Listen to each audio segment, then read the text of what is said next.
The woman standing on his porch wasn't asking to be loved. She was asking to love his children instead.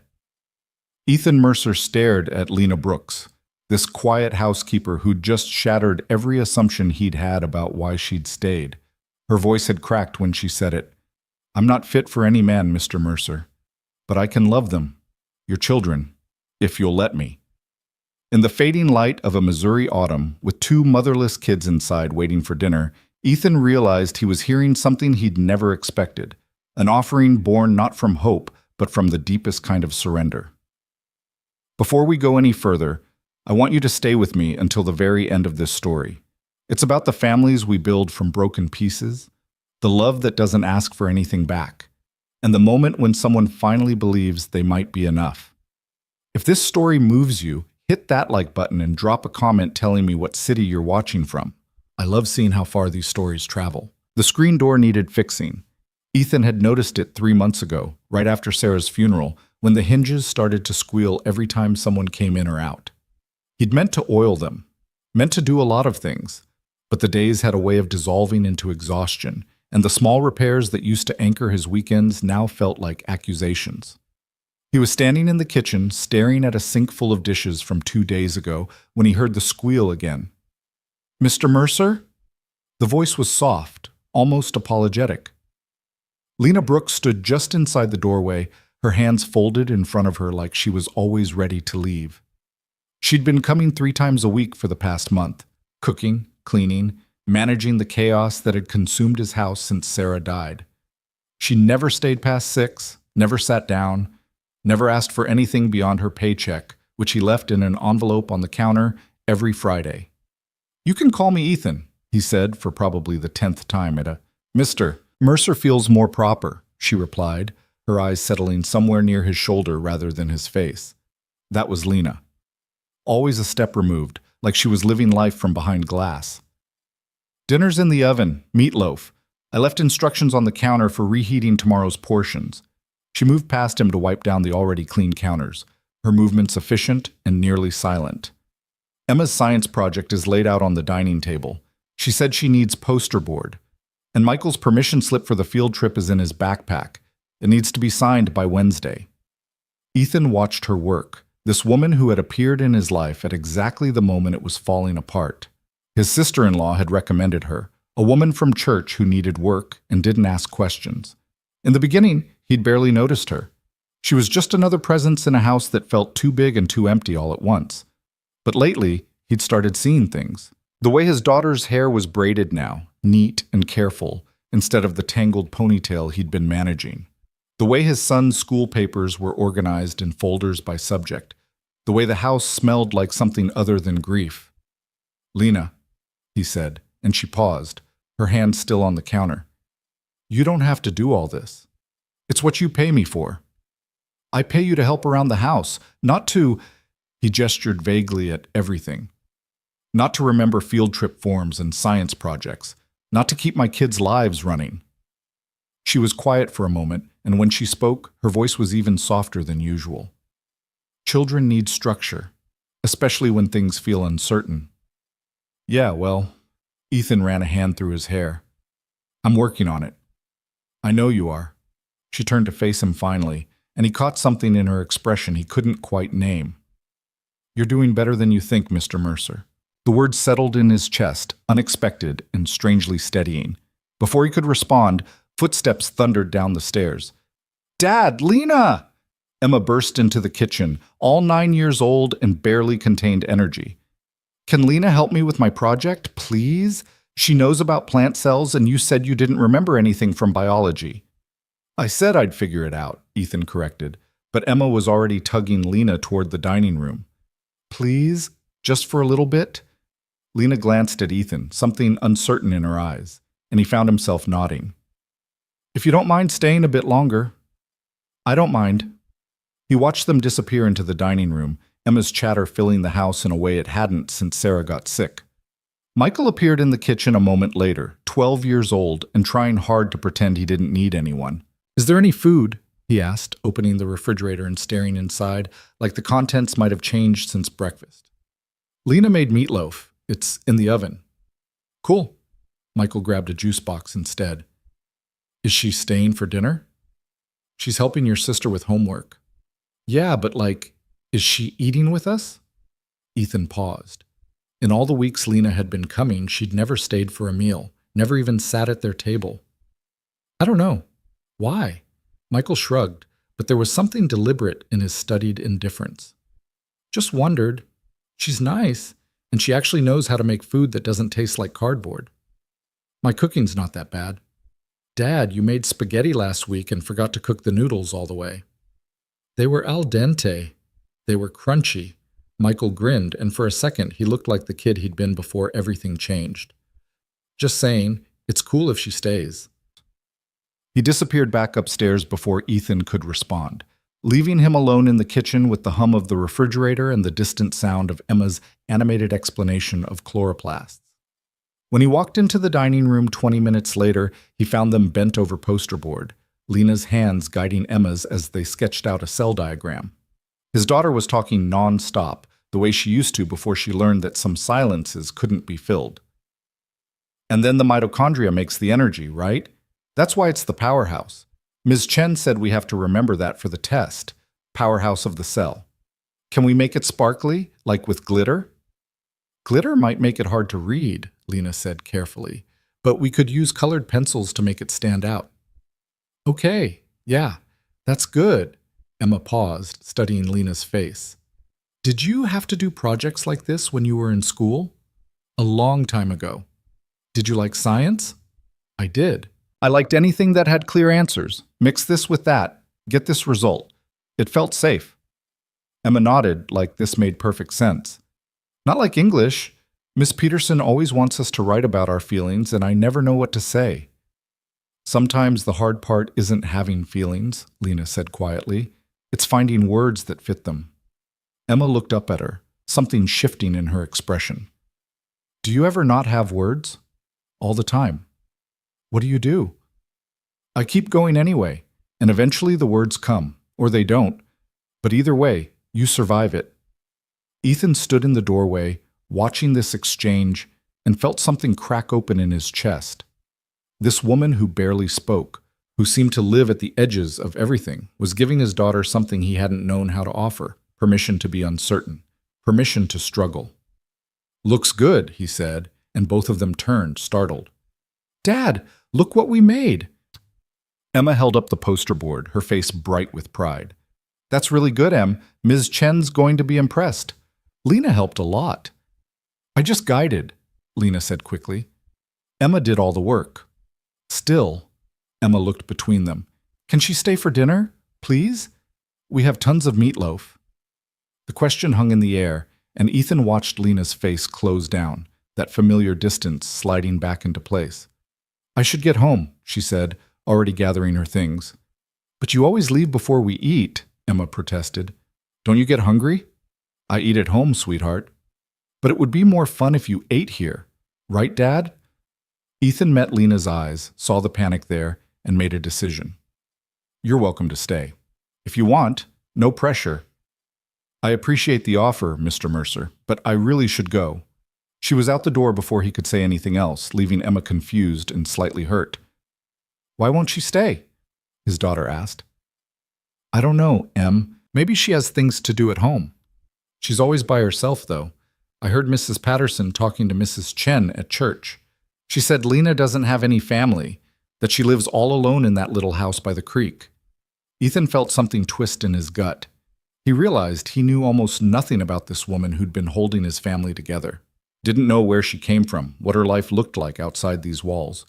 Why someone who was clearly good with children had none of her own. Maybe she likes being alone, he said, but the words felt hollow. Nobody likes being alone, Emma said with the certainty of a 9-year-old who'd never experienced real loneliness. That's sad. The next week fell into familiar patterns. Lena arrived Monday morning while Ethan was getting ready for work, let herself in with the key he'd given her, and had breakfast waiting when the kids came downstairs.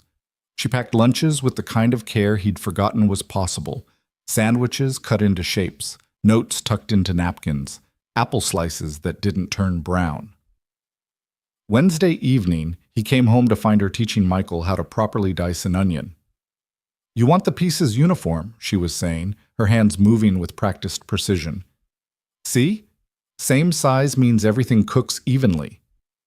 "Mom used to just throw stuff in the pan," Michael said, and then froze like he'd broken some unspoken rule. But Lena didn't flinch. "Everyone has their method. This is just one way." "Did your mom teach you?" "No, I taught myself, had a lot of time and a library card." "That's kind of cool, like you just figured it out on your own." "Sometimes that's the only choice you have." Ethan watched from the doorway as his son, who'd been so closed off since Sarah died, leaned in to watch Lena's hands, asking questions, actually listening to the answers. When had Michael last shown interest in anything? When had he last looked like a kid instead of someone carrying too much weight? "Smells good," Ethan said, announcing himself. "Dad, Lena's teaching me to make stir-fry. Real stir-fry, not the frozen kind." "I can see that." "The key is high heat and constant motion," Lena said, not looking up from the cutting board. "Vegetables stay crisp that way." "You should stay and eat with us," Michael said casually, "since you're already here and everything." "I need to get home, Michael." "Why? You got a hot date or something?" He grinned, but there was real curiosity beneath the joke. "Michael," Ethan warned. "What? I'm just asking." "It's all right," Lena said quietly. "And no dates. I just prefer eating at home." "But that's dumb. You're here, the food's here, we're here. Why go home to eat by yourself?" "Michael," Ethan's voice was sharper now. "Drop it." His son looked between them, confused and a little hurt, but he went back to the vegetables without arguing. The rest of the dinner prep passed in uncomfortable silence, and when Lena left at 5:30 as always, Ethan found himself standing at the window, watching her walk to her car. She drove an old Honda Civic, faded blue with a dent in the back bumper. She moved like someone trying not to take up space, even when no one was watching. "I didn't mean to make her mad," Michael said behind him. "You didn't. She's just private." "She's lonely." Ethan turned to look at his son. "What makes you say that?" "I don't know, the way she talks sometimes, like she's used to only having herself to talk to." Michael shrugged. "Emma says she lives alone, no family or anything. That's messed up." "Some people choose that." "Yeah, but do they choose it, or do they just think it's all they can have?" The question caught Ethan off guard. When had his 12-year-old become perceptive enough to see things like that? When had he started thinking about other people's pain instead of just his own? "I don't know, bud, but it's not really our business." "Maybe it should be. She takes care of us." "Maybe somebody should take care of her." Michael disappeared back into the kitchen before Ethan could respond, leaving him standing at the window with thoughts he didn't know how to organize. The shift happened gradually, then all at once. It started with small things, Emma asking if Lena could braid her hair for school pictures, Michael requesting specific meals because Lena makes them better. The way the house felt different on the days she didn't come, like something essential was missing. Ethan started paying attention, really paying attention. He noticed that Lena never talked about herself, never mentioned friends, family, plans beyond the immediate tasks in front of her. She wore the same rotation of simple clothes, drove the same tired car, and carried herself like someone who'd learned not to expect much. He noticed the way she looked at his children, with something that went beyond professional care. There was longing there, and tenderness, and a kind of protective fierceness that reminded him of the way Sarah used to watch them sleep. He noticed that she always left before dinner, no matter how many times they asked her to stay, and he started to wonder why. The answer came on a Thursday evening in late October. Ethan had taken the afternoon off to attend Emma's school fall festival, and he'd invited Lena to come along. Emma had begged. Michael had acted like he didn't care, but clearly did, and Ethan had found himself genuinely wanting her there. She'd hesitated, but something in Emma's pleading had broken through her usual defenses, and she'd agreed. The festival was exactly what he'd expected. Games, food trucks, face painting, the organized chaos of elementary school families. Emma dragged Lena from booth to booth, chattering non-stop, and Ethan watched as something in Lena's posture slowly relaxed. She smiled at Emma's terrible jokes, helped Michael win a goldfish at the ring toss, stood beside Ethan at the bake sale like they were any other family, and people noticed. "Ethan, good to see you." Karen Morrison appeared with her usual 1,000-watt smile, eyes sharp and curious. "And this must be—" "Lena Brooks," Lena said quietly. "I help with the children." "Oh, how wonderful! It must be such a comfort having help, especially with everything you've been through." Karen's sympathy was performative and invasive. "And the kids seem so attached to you already. That's lovely. They're good children." Sarah would be so glad someone's stepping in. She worried so much about them before well, Karen's smile turned knowing. "It's good you're not doing this alone, Ethan. Everyone needs support." Something in Lena's face shuddered completely. Ethan saw it happen, saw her retreat behind that glass wall. "We should find the kids," she said, her voice flat. "Make sure they're not causing trouble."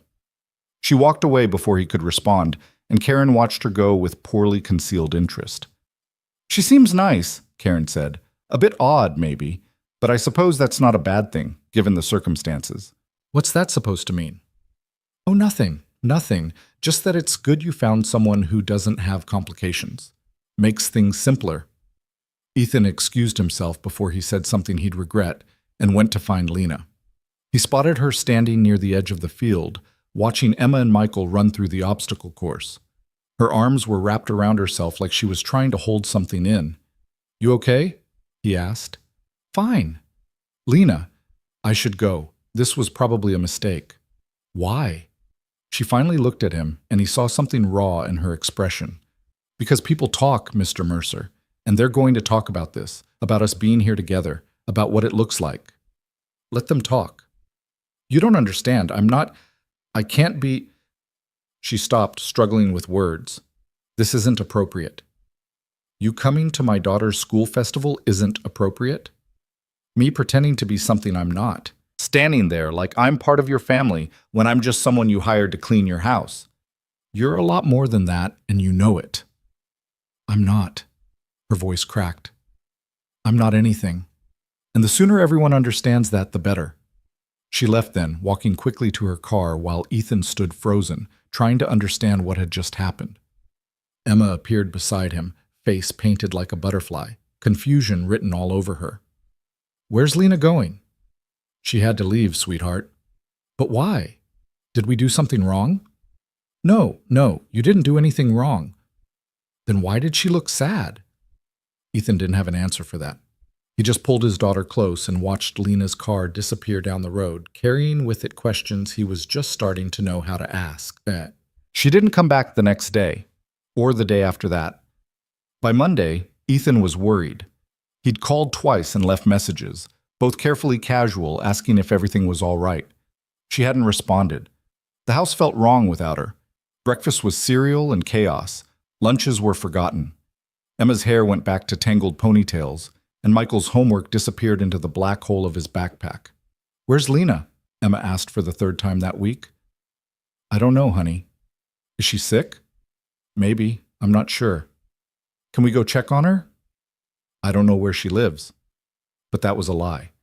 He'd written the address on her employment paperwork, and by Wednesday evening, he'd convinced himself that checking on her was the reasonable thing to do.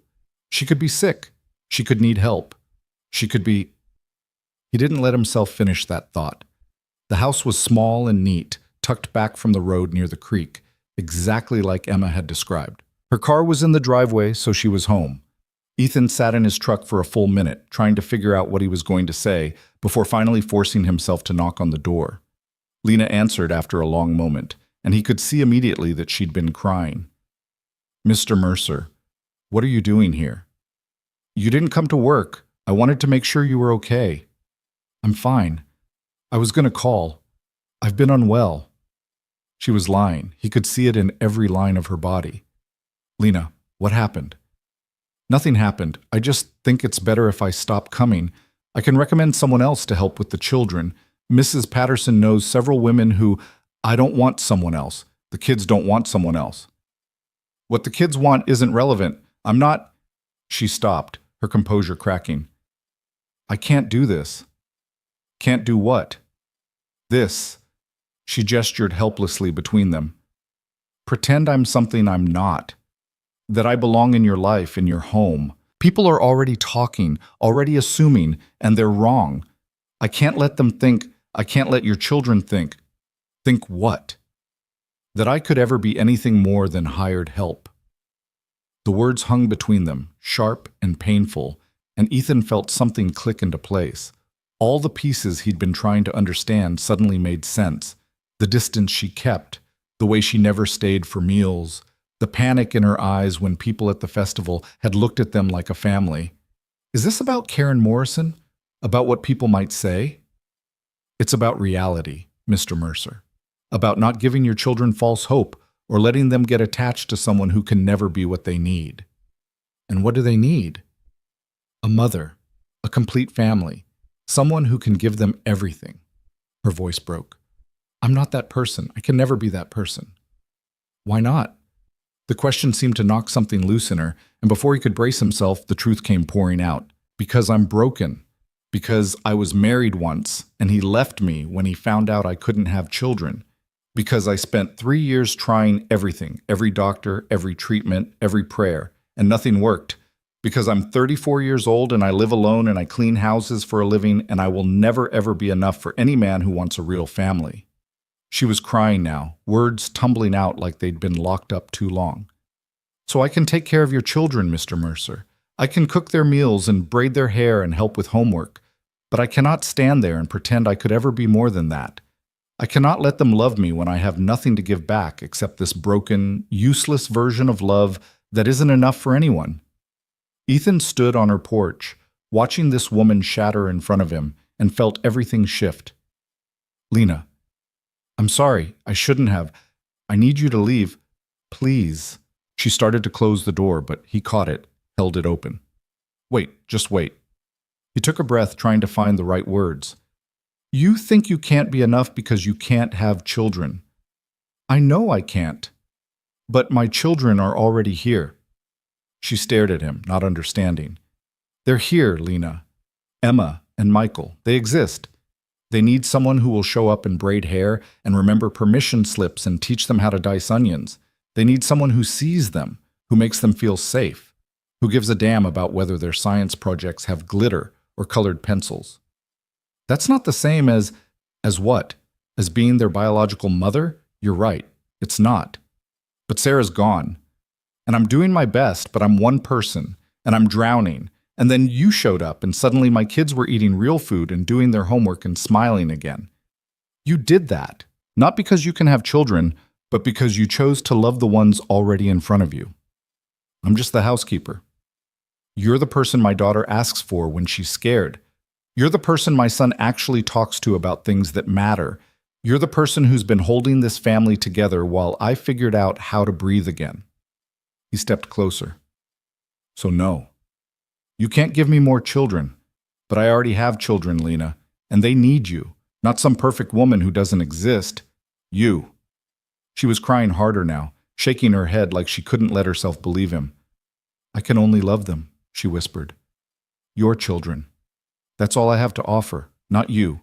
Not a marriage or a partnership or whatever fantasy you might... What if that's all I need? The words settled between them, simple and true, and Ethan watched as Lena finally looked at him, really looked at him. What? What if all I need is someone who will love my children? What if that's not settling or making do, but actually exactly what this family needs? I don't understand. Come back, he said quietly. Not as the housekeeper, as someone who chooses to be part of this, someone who stays for dinner, who shows up at school festivals, who lets Emma braid your hair and Michael teach you about whatever weird thing he's obsessed with this week. Just be there. That's all I'm asking. You're not asking for yourself? I'm asking for all of us, me included, because that house is better when you're in it. We're better. And maybe you're better too. Maybe we need each other in ways that don't fit the normal script. But so what? When has anything about loss and grief and putting a family back together ever been normal? Lena stood in her doorway, tears streaming down her face, and for the first time since he'd met her, Ethan saw something other than distance in her eyes. He saw hope, fragile and terrified, but there. I don't know how to do this, she whispered. Neither do I. But we can figure it out together. What if I mess it up? What if I let them down? Then you mess it up, and we forgive each other and try again. That's what families do. I'm not family. You could be. If you want to be. The silence stretched between them, filled with everything unsaid. And then Lena did something she'd never done before. She stepped forward, closing the distance he'd always let her keep, and let herself be seen. I want to be, she said, her voice barely audible. I'm terrified, but I want to be. Ethan felt something in his chest unlock, something he hadn't realized he'd been holding closed. Then come back. Tomorrow. And stay for dinner. She nodded, unable to speak, and he turned to leave before the moment could become too much for either of them. But as he reached his truck, he heard her voice one more time. Mr. Mercer? He looked back. Thank you. Thank for seeing me. You're not hard to see, Lena. You just needed someone to look.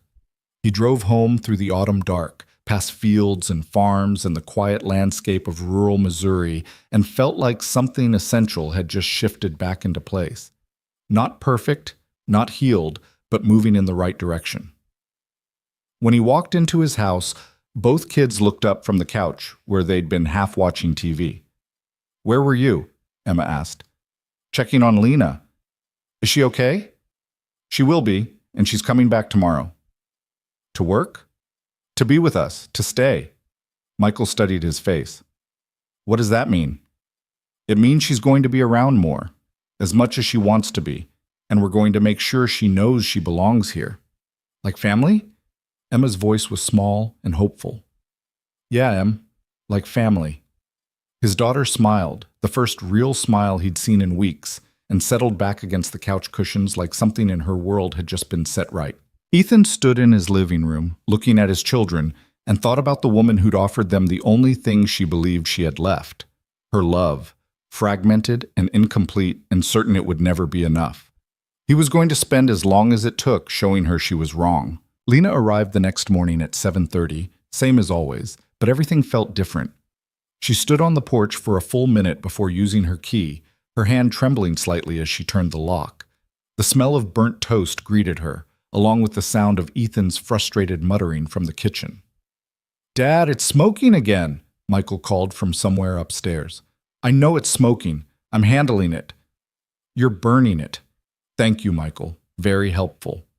Lena set her bag down quietly and moved toward the kitchen, where Ethan was waving a dish towel at the smoke detector, 4 pieces of charred bread sitting on a plate nearby. You're supposed to watch it, she said softly. He spun around, relief flooding his face. You came. I said I would. I know, He gestured at the mess around him. I'm really bad at this. The toaster has a setting dial. You had it on 6. Is that bad? It's meant for frozen waffles. Bread burns at anything above 3. She moved past him, opening windows to clear the smoke.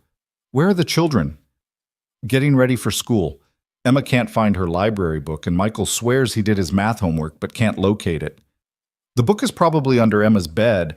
She was reading it Tuesday night, and Michael's homework is in his science folder. He puts everything in the wrong places when he's tired. Ethan stared at her. How do you know that? I pay attention. She started pulling out ingredients for a proper breakfast. Go tell them I'm here, and that breakfast will be ready in 15 minutes.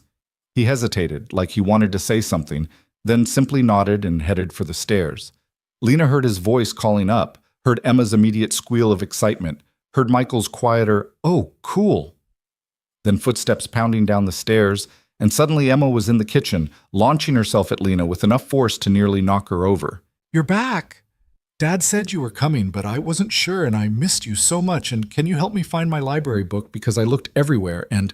Emma, breathe. Lena steadied her, hands on the girl's shoulders. Your book is under your bed, left side near the wall. How did you... Never mind. You always know. Emma hugged her again, tighter this time. Don't leave again, okay? It's terrible when you're gone. Something in Lena's chest cracked open. I'll try not to. Promise? Emma, let her breathe, Ethan said from the doorway, but his voice was gentle. I'm just saying, we need her. Emma pulled back, looking up at Lena with complete sincerity. You make everything better. I make breakfast. That's not everything. It's breakfast and lunch and homework, and you remember stuff and you listen when we talk and you don't get all weird when we mention Mom.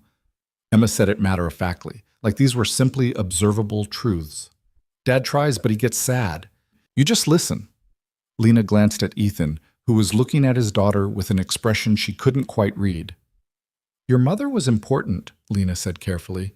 Being sad about losing her makes sense. I know, but sometimes I don't want to be sad.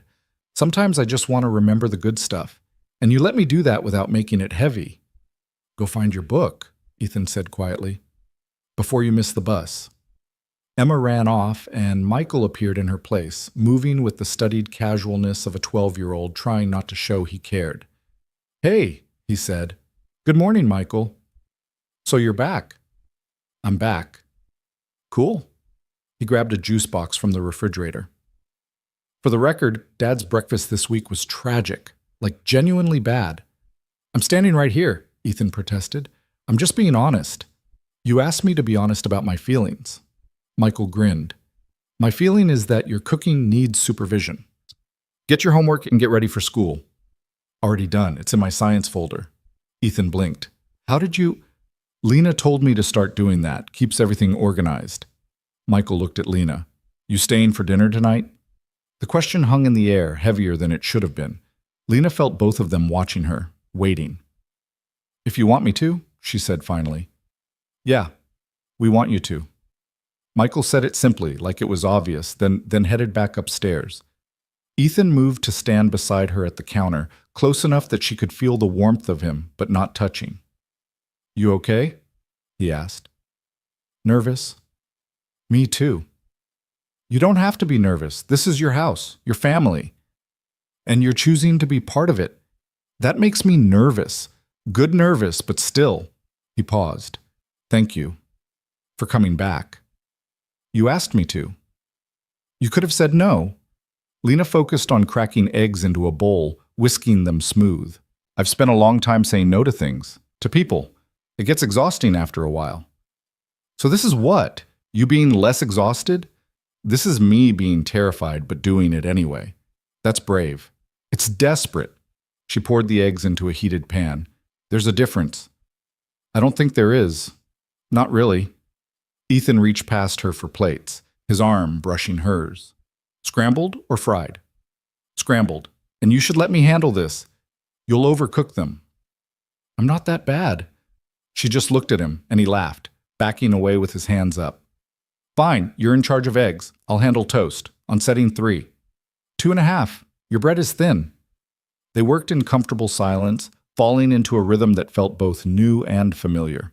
By the time the kids came back downstairs, breakfast was ready. Scrambled eggs, properly toasted bread, sliced fruit arranged on plates. Emma sat down with her usual chatter, Michael with his practiced indifference, and Ethan took his spot at the head of the table. Lena stood by the counter, uncertain.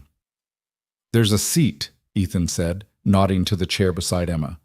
I should clean up. Sit first, clean later.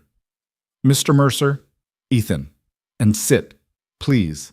Lena lowered herself into the chair, feeling exposed and out of place. But Emma immediately started talking about her science test, and Michael mentioned something about basketball tryouts. And somehow, the conversation swept her up until she forgot to feel awkward. Can Lena take us to school today? Emma asked suddenly, since she's here? I have to get to work, Ethan said. But if Lena doesn't mind, I don't mind. Cool. Michael grabbed his backpack. Your car's way less embarrassing than Dad's truck anyway. My truck is a classic, Ethan protested. Your truck sounds like it's dying every time you start it. Lena found herself smiling despite the nervousness still humming under her skin. This was what she'd been afraid to want. The casual intimacy of family breakfast, the easy teasing, the simple assumption that she belonged at this table. 20 minutes later, she was driving Emma and Michael to school in her beat-up Civic, listening to them argue about whether superhero movies were better than fantasy movies, and feeling something in her chest that might have been happiness. When she pulled up to the school, Emma turned in her seat before getting out. You're really staying, right? Like not just today? I'm staying. Good.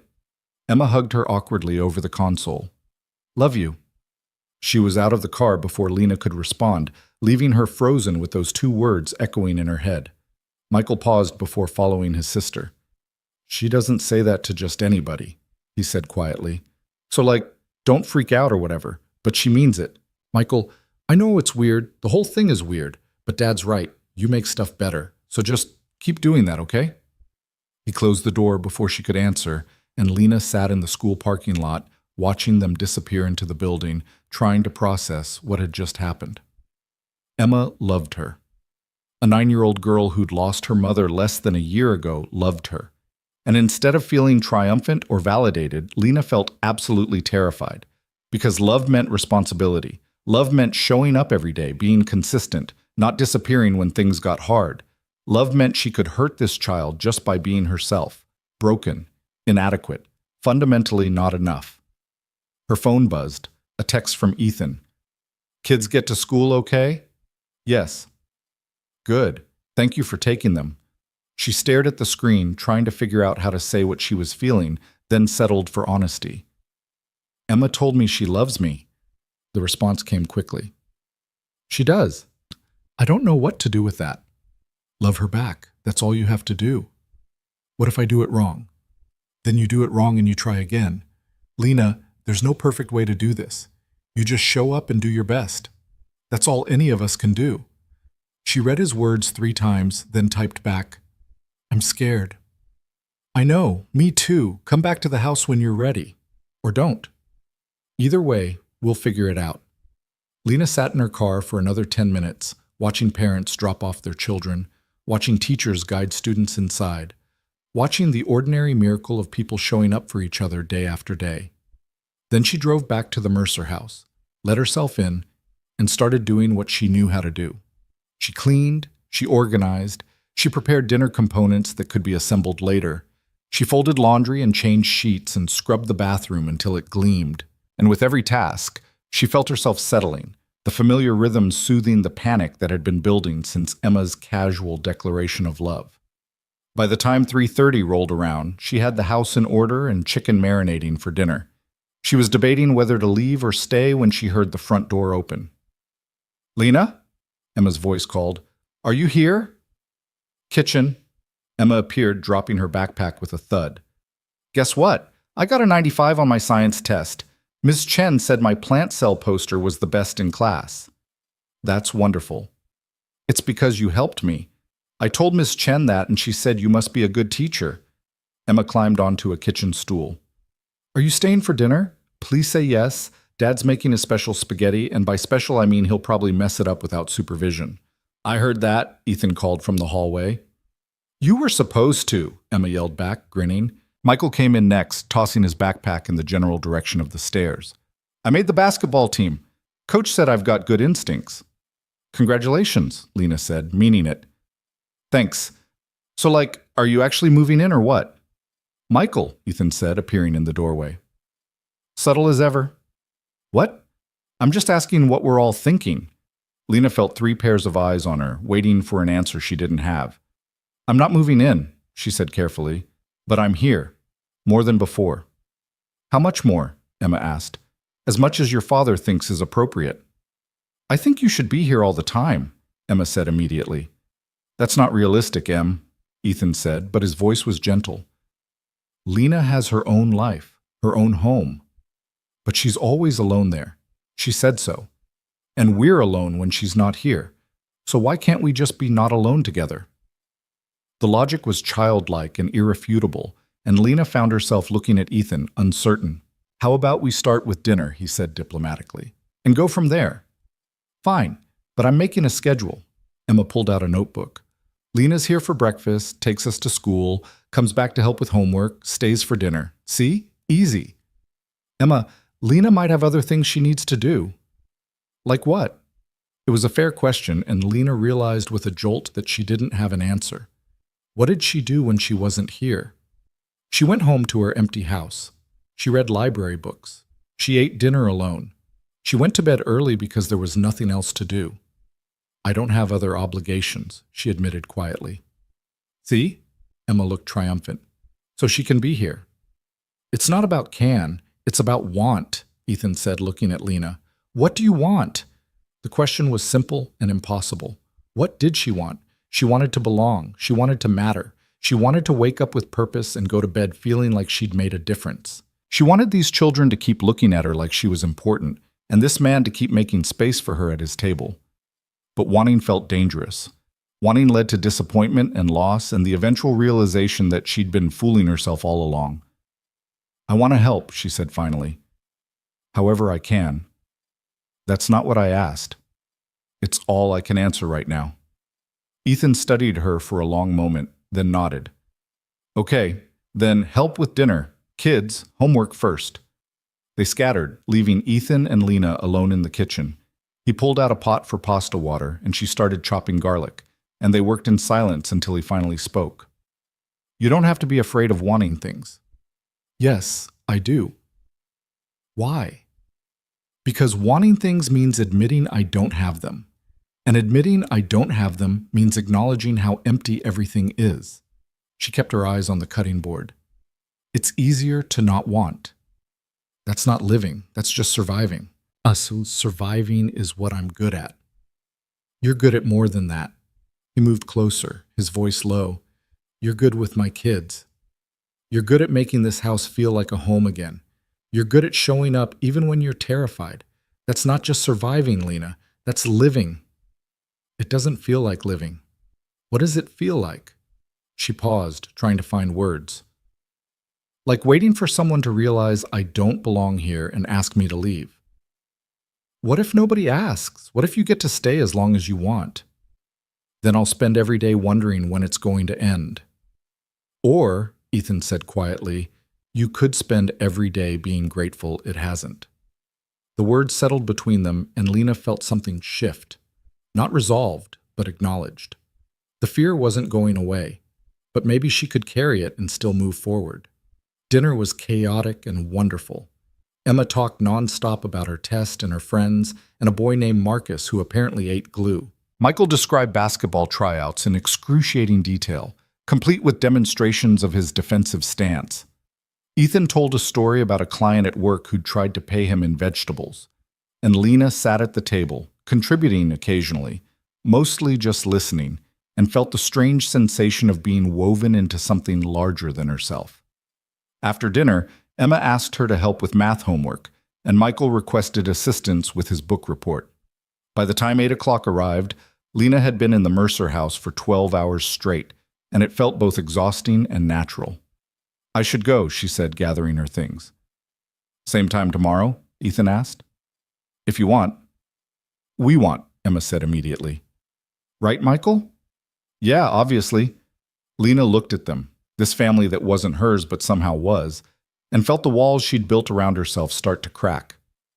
Same time tomorrow, she agreed. Emma hugged her at the door, and Michael gave an awkward wave, and Ethan walked her to her car. Thank you, he said, for today, for all of it. I didn't do anything special. You showed up. You stayed. You let them love you. That's everything. She wanted to argue, to deflect, but the sincerity in his voice stopped her.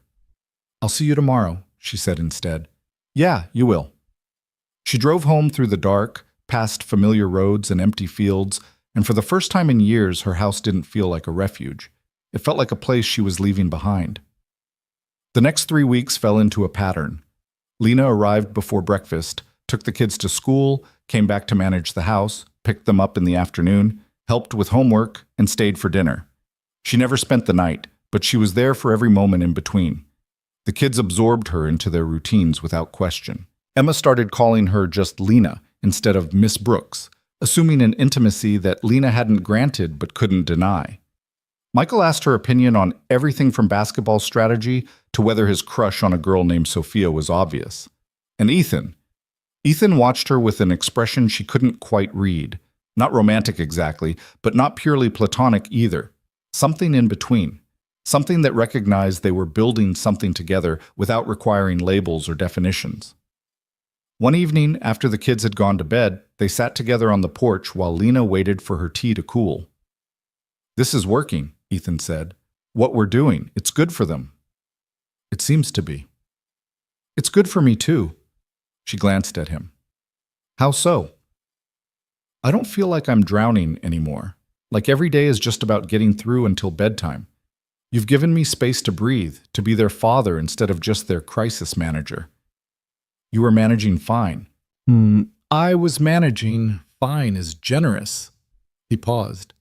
Can I ask you something? All right. Do you ever think about what comes next? Long term, I mean. No. Why not? Because thinking long term means assuming I get to stay, and I don't trust that assumption. What would it take for you to trust it? Lena was quiet for a long moment. I don't know. Time, maybe. Proof that I'm not going to wake up one day and find out this was temporary. How much time? I don't know that either. Ethan nodded, accepting this. Okay, then we'll take it day by day. No pressure, no expectations, just this. Whatever this is. And if it stops working? Then we'll figure that out too. But Lena, I need you to hear me when I say this. He turned to face her fully. I'm not looking for a replacement for Sarah. I'm not trying to fill a wife-shaped hole in my life. What I need, what we need, is someone who cares about these kids and shows up for them. That's you. That's been you since the beginning. The rest of it, the definitions and labels and what people might think, that's all secondary to the fact that you're good for this family. What if I'm not enough? What if you are?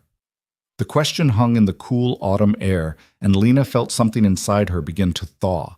Not healed, not fixed, but softening enough to consider possibilities she'd long since abandoned. I should go, she said, standing. It's late. Same time tomorrow? Same time tomorrow. She was halfway to her car when she heard him call her name. She turned back. For what it's worth, Ethan said from the porch.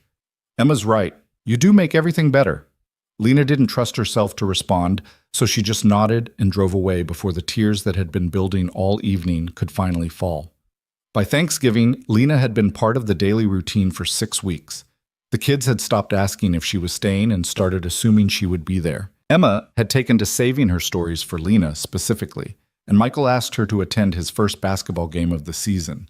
The game was on a Tuesday evening, and Lena sat in the bleachers between Ethan and Emma, watching Michael play with focused intensity. He was good, quick, and strategic, exactly like he approached everything else. That's traveling, Emma shouted at the ref, who ignored her. Em, you don't actually know what traveling is, Ethan said. It's when they walk too much with the ball.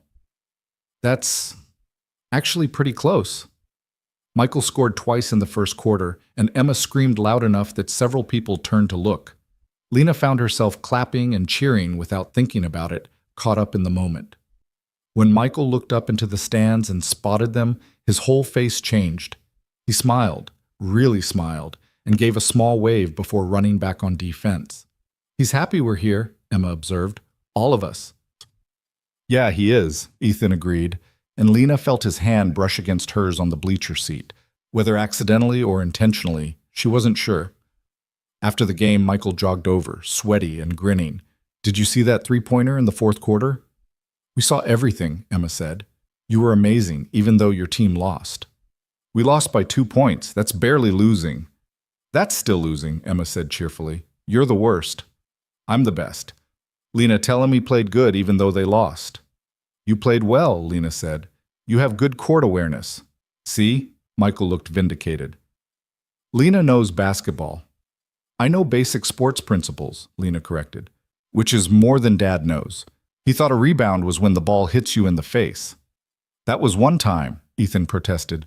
They walked to the parking lot together, the kids arguing good-naturedly, and Lena felt that same sense of belonging that had been growing stronger every day. This was her family, not legally, not officially, but in every way that mattered. When they got home, Emma asked if Lena would make hot chocolate, and Michael requested her help with a history essay, and before she knew it, it was 9:30 and both kids had finally gone to bed. You're here late, Ethan observed.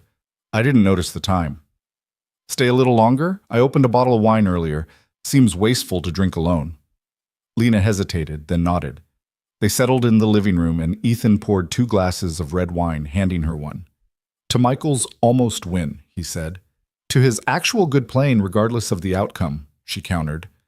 They clinked glasses and Lena took a small sip, letting the warmth spread through her. Can I ask you something personal? Ethan said after a moment. You can ask. I might not answer. Do you ever regret it? Not being able to have children? The question should have hurt, but coming from him, it just felt honest. Every day, she admitted, but not the way you'd think. I don't regret not having babies or pregnancies. I regret that it made someone decide I wasn't worth staying for. I regret that it convinced me I was fundamentally broken. You're not broken. I know that intellectually. Emotionally is harder. What would it take to believe it emotionally? I don't know. Maybe just this, time, evidence, people not leaving when things get complicated. She looked at him. Why do you ask? Because I see the way you look at Emma and Michael, and I see the way they look at you. And I keep thinking about what you said that first night, that you can only love my children, that it's all you have to offer. It is. What if that's not a limitation? What if that's exactly what makes this work? Lena set down her wine glass. What are you saying? I'm saying maybe we've been thinking about this all wrong. You keep acting like you're insufficient because you can't be a traditional wife. But I'm not looking for a traditional anything. I'm looking for someone who will be here for Emma and Michael, who will help me raise them into decent humans, who will make this house feel like a home instead of a place we're all just surviving in. That's what I'm already doing. I know, and I'm asking if you want to keep doing it, officially, permanently. Her heart stopped. Ethan, I'm not asking you to marry me. I'm not asking for romance or anything you're not ready to give. I'm asking if you want to be part of this family, legally, officially, whatever makes you feel secure. We can work out the details however you want. But Lena, these kids need you, and I think you need them too. You're asking me to stay. I'm asking you to stop leaving every night and wondering if tomorrow's the day we realize we don't need you anymore. I'm asking you to trust that this is real and permanent and not going anywhere. Lena felt tears building. I don't know how to do that. Then let us show you. Move in. Take the guest room if you want your own space. Be here for breakfast and dinner and everything in between. Let Emma and Michael know they can count on you. Let yourself count on us. He leaned forward. You said you can only love my children. Fine. Love them. That's all I'm asking. The rest of it, we'll figure out as we go. What if I fail them? What if you don't? The question echoed what he'd asked before, but this time it landed differently. This time, Lena let herself actually consider it. What if she didn't fail? What if she stayed and it worked? What if she got to be part of this imperfect, grieving, slowly healing family? I need time, she whispered, to think about this. Take all the time you need. The offer stands. She left shortly after, driving home through streets that felt less familiar than they once had, and spent the entire night staring at her ceiling, trying to imagine what saying yes would mean. The next morning arrived cold and gray, winter pressing against the windows of Lena's small house. She'd barely slept, turning Ethan's words over and over in her mind until they'd worn grooves into her consciousness. Move in, stay permanently, stop leaving. The offer felt impossible and inevitable all at once, like standing at the edge of something she'd been moving toward without realizing it. She arrived at the Mercer house at 7:15, earlier than usual, and found Ethan already in the kitchen making coffee. He looked up when she came in, and something passed between them, an acknowledgement of what had been said the night before and the question still hanging unanswered. Morning, he said quietly. Morning. Sleep okay? Not really. Yeah, me neither. He poured her a cup of coffee without asking, adding the exact amount of cream she preferred. Kids will be down in a few minutes. Emma has a math test she's been stressing about. I know. We reviewed last night. Right. Of course you did. He leaned against the counter, studying her. We don't have to talk about it if you're not ready. I'm not ready, I mean. Lena wrapped her hands around the warm mug. But I'm thinking about it. That's all I'm asking. Footsteps on the stairs announced Emma's arrival, and the moment dissolved into the familiar morning routine. But throughout breakfast and the drive to school and the hours she spent cleaning the house, Lena couldn't stop thinking about what staying would actually mean. Not just practically, where her things would go, how they'd navigate the logistics, but emotionally. What it would require of her to stop treating this as temporary and start believing it could last. She was folding laundry in the living room when her phone rang. Unknown number. She almost didn't answer, but something made her pick up.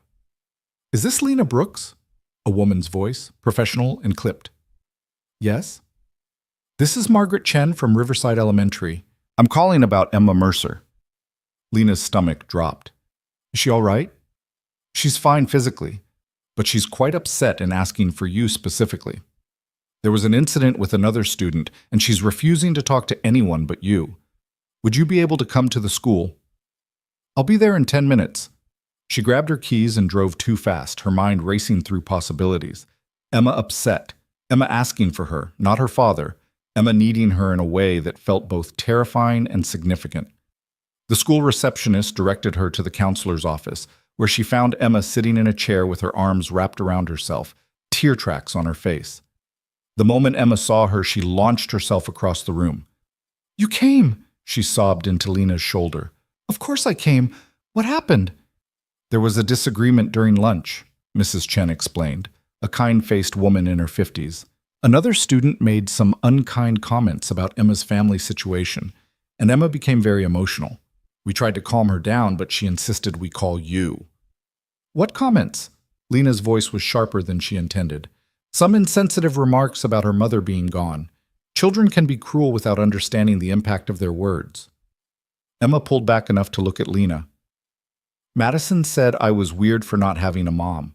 And when I said, I kind of do now because you're here all the time, she said you don't count because you're just a housekeeper and housekeepers aren't real family." The words hit Lena like physical blows. Just a housekeeper, not real family. Everything she'd been afraid of, spoken aloud by a 9-year-old who couldn't possibly understand what she was doing. "Emma," she started, but the girl cut her off. "But that's not true, right? You're not just a housekeeper. You're Lena. You're—" She struggled to find words. "You're you, and you matter. You're part of us." Lena looked at this child who was asking her to define something she herself hadn't figured out yet, and felt the walls she'd built start to crumble completely. "Can we have a minute?" she asked Mrs. Chen. The counselor nodded and stepped out, leaving them alone. Lena guided Emma to the chairs and sat down beside her. "Madison was being mean," Emma said fiercely. "She doesn't know anything about our family. She hurt your feelings. She made it sound like you don't matter, like you're not important, but you are. You're the most important person besides Dad and Michael." "Emma, I know you're scared. I can tell. You always look like you're about to run away, even when you're staying. But I need you to know that I love you, like really love you. Not because you clean the house or make dinner or help with homework. I love you because you're kind and you listen and you make me feel safe." Emma's eyes filled with fresh tears. "So when Madison said you don't count, it made me so mad because she's wrong. You count more than almost anybody." Lena felt something break open inside her chest, all the fear and resistance and careful distance shattering under the weight of this child's absolute certainty.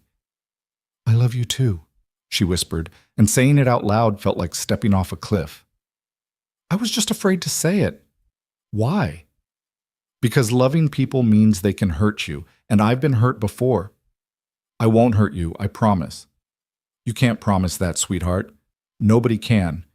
But that's okay. Love doesn't come with guarantees." Emma wiped her eyes. "So what do we do?" "We love each other anyway, and we trust that even if it's scary, it's worth it." "Are you going to stay? Like really stay? Dad said he asked you to move in." Lena blinked. "He told you that?" "He tells us everything. Well, most things. The important stuff." Emma leaned against her. "Please say yes. Please. I know you're scared, but I'm scared too. I'm scared you'll leave and it'll be like losing Mom all over again. And I can't—" Her voice broke. "I can't lose another person I love." The raw honesty of it destroyed the last of Lena's defenses. This child had lost her mother and was brave enough to love again anyway, to risk the pain for the possibility of something good. How could Lena offer her anything less? "I'm not going anywhere," she said, and meant it. I'll talk to your dad when we get home, but Emma, I'm not leaving. Not today, not next week, not ever if I can help it. Emma threw her arms around her neck, sobbing with what sounded like relief. They sat like that until the tears subsided and Emma's breathing evened out. Can we go home now? Emma asked. I don't want to go back to class. I need to check with Mrs. Chen first. The counselor was understanding, agreeing that Emma could take the rest of the day given the circumstances. Lena called Ethan from the car. Everything okay? He answered immediately. School called, but I was in a meeting. Emma's fine. There was an incident. I'm bringing her home. What kind of incident? I'll explain when we get there. Can you leave work early? Already heading to my truck. Be home in 20 minutes. He beat them there, meeting them at the door with worry written all over his face.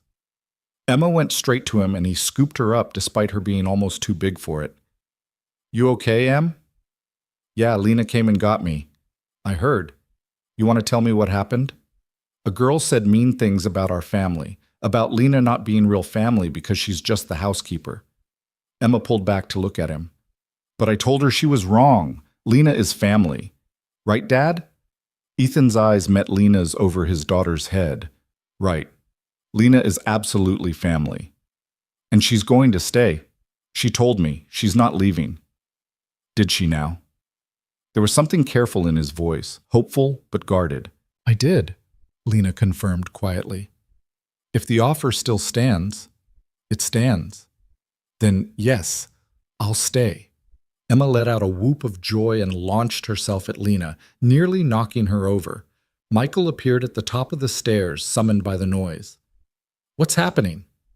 Lena's moving in, Emma announced. She's staying forever. Cool. Michael came down the stairs with studied casualness, but Lena could see the relief in his face. About time. Your house is depressing anyway. Michael, Ethan warned. What? It is. No offense, Lena, but you live like a hermit. This place is way better. No offense taken. Lena felt slightly dizzy, like she'd just made a decision that would reshape her entire existence, which, she supposed, she had. Can we move your stuff today? Emma was already planning. You can have the big guest room. It has the nice windows, and we can paint it if you want. Make it yours. Emma, slow down, Ethan said. We need to talk about logistics. What's logistics? The practical details of how this works. It works by Lena living here with us. What's complicated about that? Ethan looked at Lena, something both amused and overwhelmed in his expression. She's not wrong, but maybe we should have a conversation about expectations and boundaries. Can we do it over lunch? Emma asked. I'm starving and we already missed school, so we might as well make it a fun day. That's not how that works, Ethan said, but there was no heat in it. They ordered pizza and sat around the kitchen table, and for the first time Lena let herself imagine this as her permanent reality. This table, these people, this feeling of belonging. It should have been terrifying. Instead, it felt like coming home. So, Ethan said once Emma had demolished 3 slices and Michael was working on his 4th. Ground rules. Lena gets the guest room, her own space. We work out a fair division of household responsibilities. And we figure out how to navigate this in a way that works for everyone. What about money? Lena asked. I can't keep accepting payment if I'm living here. You're not working for me anymore. You're part of the family. We'll figure out finances together like any household would. I have savings, and I can find other work. Or you could focus on the kids and the house, and let me handle the income for now. We can revisit it later. Lena wanted to argue, but the truth was she didn't want other work. She wanted this. She wanted to be here when Emma got home from school and when Michael needed help with homework. She wanted to make dinner and fold laundry and handle the 1,000 small tasks that turned a house into a home. Okay, she said finally, we'll try it your way. Our way, Ethan corrected. This is a partnership, Lena, not you working for me.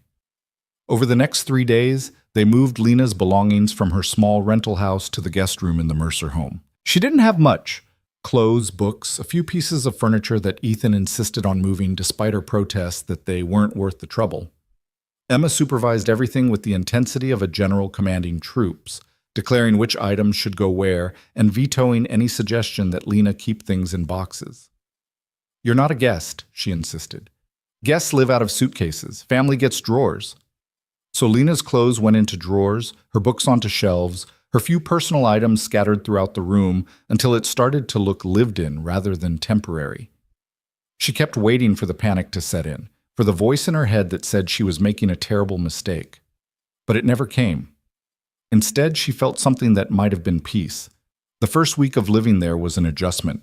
Lena kept waking up disoriented, forgetting where she was until she heard Emma's voice in the hallway or smelled Ethan's coffee brewing downstairs. She felt like she was playing house, like someone would realize she didn't belong and ask her to leave.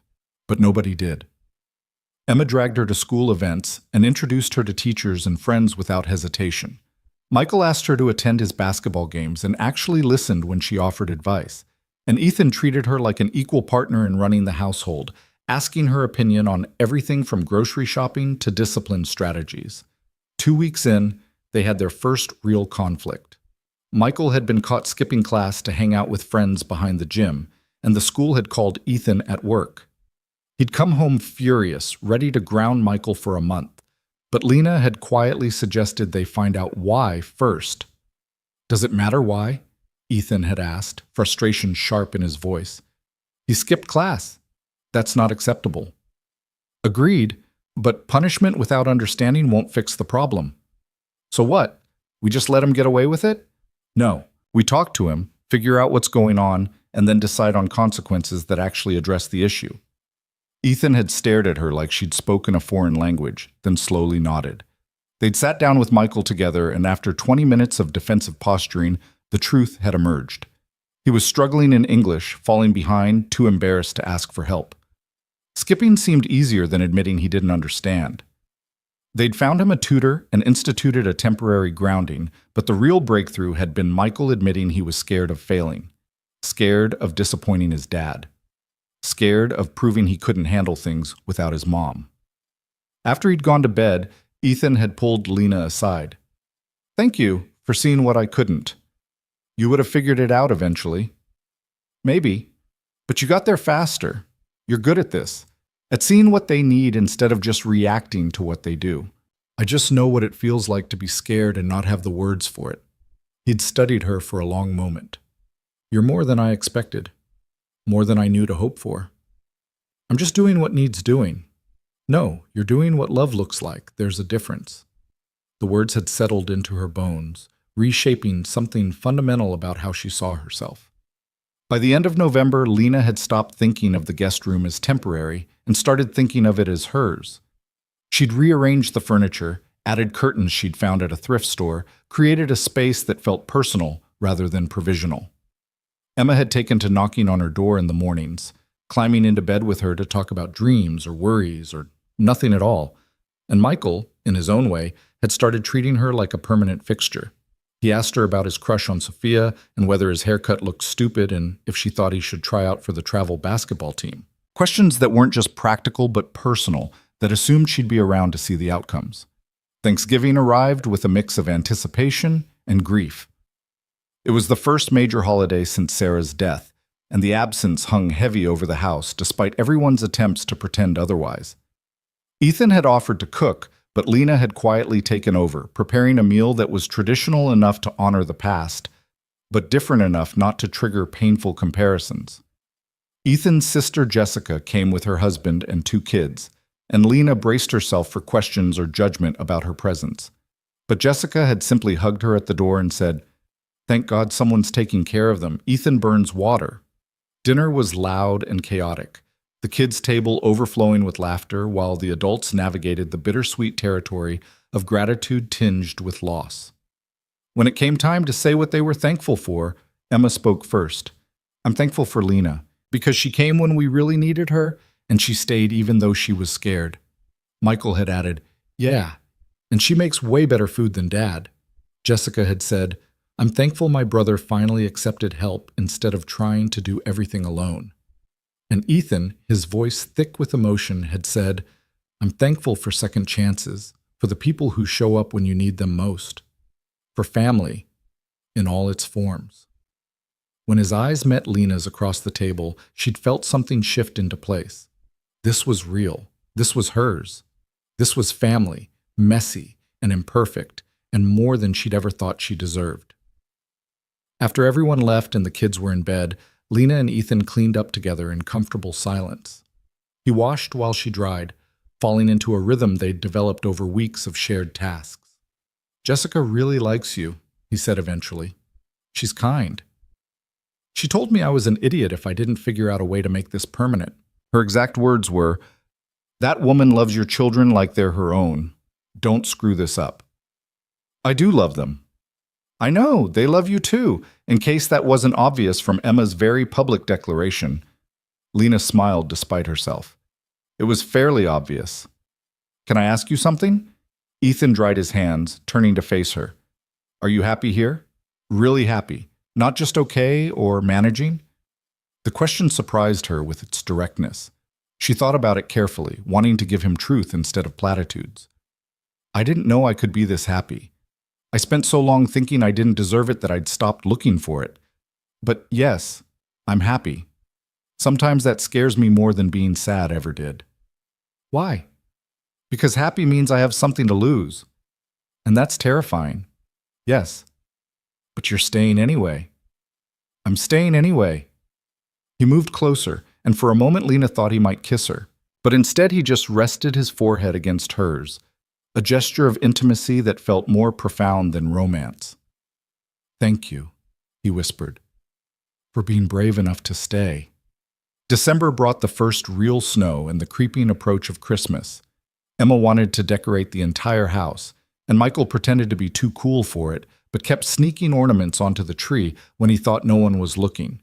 Ethan asked Lena what traditions she'd had growing up, and when she admitted she'd never had many, he'd made it his mission to create new ones. They went to a tree farm and cut down a too-tall pine that barely fit in the living room. They made cookies from scratch, the kitchen ending up covered in flour and both kids covered in frosting. They drove around looking at Christmas lights, Emma singing carols off-key while Michael complained but smiled. And through it all, Lena felt herself transforming. Not fixed exactly, not healed in the way that meant the past no longer hurt, but integrated. Whole in a way that acknowledged her scars without letting them define her entire existence. One evening, while Emma was at a friend's house and Michael was at basketball practice, Lena found herself alone with Ethan for the first time in weeks. They sat in the living room, the Christmas tree lights casting everything in warm colors. "I need to tell you something," he said, and her stomach dropped. "Okay. I know we said this wasn't about romance, that you were here for the kids, and that was enough. And it is enough. But I need you to know that somewhere along the way, I started..." He stopped, searching for words. "You've become important to me, not just as someone who helps with Emma and Michael, but as someone I want in my life for my own sake. Ethan, I'm not asking for anything you're not ready to give. I'm just being honest, because you deserve honesty. You deserve to know that you matter beyond your utility, that I value you as a person, not just a caretaker." Lena's throat tightened. "I don't know what to do with that." "You don't have to do anything with it. Just know it's true." He paused. "Can I ask what you want? Not what you think I want to hear or what you think is appropriate. What you actually want." "I want this to keep working. I want Emma and Michael to be okay. I want to be part of something that matters." "What about for yourself? Not for them? For you?" The question hung in the air, demanding more than she was used to giving. Lena took a shaky breath. "I want to stop feeling like I'm waiting for permission to exist here. I want to believe I belong without waiting for someone to prove me wrong. And I want..." She stopped, afraid of saying it out loud. "What do you want, Lena?" "I want to be loved. Not for what I can do or what I provide, but just for being me, broken parts and all." "You are loved. By Emma and Michael, absolutely. But also by me." He said it simply, like it was fact rather than confession. "I love you. Not because you're useful or because you take care of my kids, though I'm grateful for that. I love you because you're kind and patient and brave in ways you don't even recognize. I love the way you listen when Emma talks about nothing. I love how you don't let Michael get away with his defensive sarcasm. I love that you see us clearly, flaws and all, and choose to stay anyway." Lena felt tears building. "I don't know how to... I can't... You don't have to say it back. I'm not asking for that. I just needed you to know. You're not just the woman who helps around the house. You're Lena. And Lena is more than enough. She was crying now, years of believing she wasn't enough finally cracking under the weight of someone seeing her and choosing her anyway. I'm still scared, she whispered. I know, me too. Love is terrifying, especially when you've lost it before. What if I can't be what you need? What if you already are? The question echoed through all the times he'd asked it before, but this time it landed differently. This time, Lena let herself consider it might be true. I love them, she said finally. Emma and Michael. I love them so much it hurts sometimes, like my heart can't hold it all. I know you do. And I think I might love you too. Not the same way, not romantic in the traditional sense, but she struggled to articulate something she barely understood herself. I love the life we're building. I love being part of this family. I love who I'm becoming with all of you. Is that enough? It's everything. Ethan reached for her hand and she let him take it. We don't have to define it beyond that. Love doesn't have to look one specific way. It just has to be real. This feels real. It is real. They sat together in the glow of the Christmas tree, holding hands and not speaking, and Lena felt something settle deep in her bones. This was her family. This was her home, and for the first time in longer than she could remember, that felt like something she was allowed to have. The confession hung between them like something fragile and new, and when Emma burst through the front door 20 minutes later with stories about her friend's new puppy, the moment dissolved into the familiar chaos of evening routines. But something had fundamentally shifted. Lena caught Ethan watching her throughout dinner with an expression she was beginning to recognize. Not desire exactly, but something deeper. Recognition, maybe. The look of someone who'd finally found something they hadn't known they were searching for. That night, after the kids were asleep and the house had settled into quiet, Lena stood in her room looking at the space she'd created. The curtains she'd chosen, the books arranged on shelves, the small touches that made it undeniably hers. She'd been here almost 2 months now, and the fear that had lived in her chest since that first day had transmuted into something else. Not confidence, not yet, but possibility. The fragile belief that maybe she could have this. Maybe she was allowed. Christmas morning arrived with Emma's shriek of delight at 5:30 in the morning, followed by the thunder of her feet racing to wake Michael and then pounding on Lena's door. Lena! Lena! Wake up! It's Christmas! Santa came! Lena opened her door to find Emma practically vibrating with excitement, still in her snowflake pajamas, hair wild around her face. I can see that. Does your father know you're awake? He's already downstairs making coffee. Come on, we have to open presents. Emma grabbed her hand and pulled, and Lena let herself be dragged downstairs in her robe, her hair unbrushed, her defenses still sleep-soft. The living room was transformed by the tree lights and the pile of presents underneath, and Ethan stood by the coffee maker wearing an expression of bemused exhaustion. Merry Christmas, he said, handing her a mug. Emma's been up since 5. 5:15, Emma corrected. I made it until 5:15 before I couldn't wait anymore. Michael appeared looking rumpled and half asleep, but even he couldn't quite hide his anticipation as he surveyed the presents. They settled around the tree, and Emma insisted on being the one to distribute gifts, making a ceremony of reading each tag and delivering packages with exaggerated formality. Lena watched as the kids tore into their presents, books and basketball shoes for Michael, art supplies and a science kit for Emma, feeling that familiar observer distance start to creep in. She'd bought them each small gifts, practical things she'd thought they'd need, but watching their joy felt like watching through glass, like she was adjacent to the moment rather than part of it.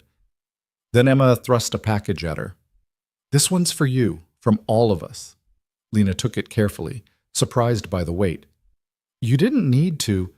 Just open it, Michael said, and there was something in his voice that made her look up. She unwrapped it slowly, revealing a picture frame, but it wasn't empty.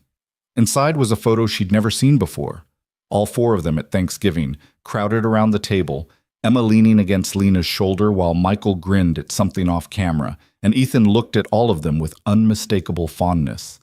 Jessica must have taken it without anyone noticing. Below the photo, in Emma's careful handwriting, were the words, Our Family, Thanksgiving 2024. We wanted you to have something that showed you belong here, Emma said quietly, because sometimes you still look like you think you're going to disappear. Lena stared at the photo, at the visible evidence that she was part of something, and felt her carefully maintained composure shatter. She was crying before she could stop herself, and Emma immediately wrapped her arms around her. Don't cry, it's supposed to be happy. I am happy, that's why I'm crying. Lena pulled Emma closer, then reached for Michael when he awkwardly shuffled near, and suddenly Ethan was there too, all of them tangled together in a messy embrace that felt like the opposite of her years of careful isolation. When they finally pulled apart, Lena wiped her eyes and managed a shaky laugh. I'm sorry, I don't usually... Don't apologize for having feelings, Ethan said firmly, especially not here. The rest of Christmas passed in a warm blur. They ate too much, watched movies in pajamas, and built an elaborate blanket fort in the living room that Michael pretended was too childish but immediately claimed the best spot inside. Lena made a dinner of roast chicken and all the sides, and they ate at the table with the good dishes.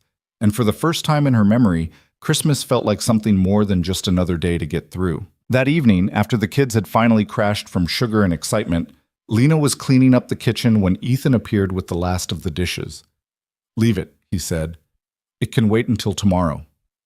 It's easier to clean now than face it in the morning. Lena, leave it. He took the dish towel from her hands. Come sit with me for a minute. They settled on the couch, and he pulled out a small wrapped box from behind a cushion. I have one more gift, just for you. Ethan, you already... The picture was... That was from all of us. This is from me.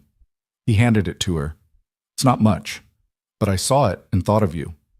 She unwrapped it carefully, revealing a simple silver bracelet with a single charm, a small house with a heart-shaped door. The woman at the store said it represents home, he explained, suddenly uncertain. And I thought, I wanted you to have something that reminded you this is your home now, not just a place you're staying. Home.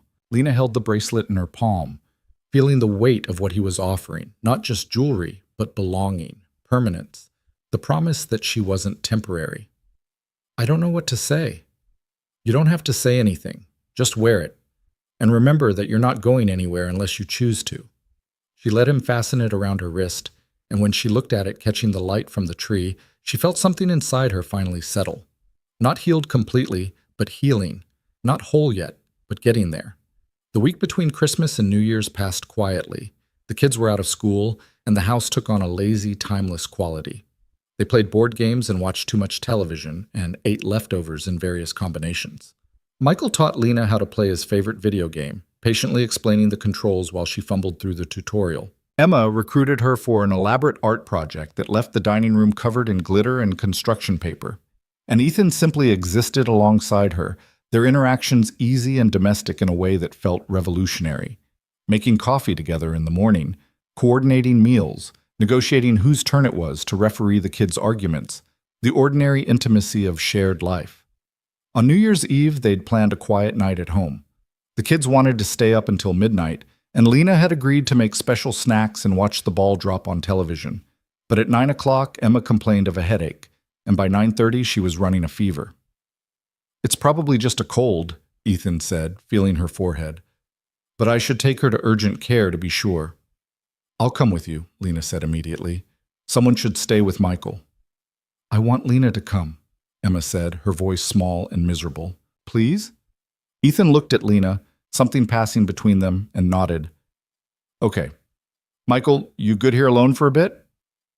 I'm 12, not 5. I'll be fine. They bundled Emma into the car, Lena sitting in the back with her while Ethan drove. The urgent care clinic was nearly empty, everyone else apparently celebrating the new year in more festive ways. They checked in and waited, Emma dozing against Lena's shoulder while Ethan filled out forms. When the nurse called them back, Emma reached for Lena's hand. Will you come with me? Of course. In the exam room, the doctor confirmed it was likely a virus and prescribed rest and fluids. Nothing serious, but Emma was thoroughly miserable by the time they got her home and settled on the couch with blankets and water. I'm sorry I ruined New Year's, she said, tears leaking from her eyes. You didn't ruin anything, sweetheart, Lena assured her, smoothing her hair back from her forehead. But we were supposed to stay up and watch the ball drop and everything. We can watch it right here. And if you fall asleep before midnight, that's okay too. Michael appeared with his pillow and blanket. I'm watching down here too, in case Em needs anything.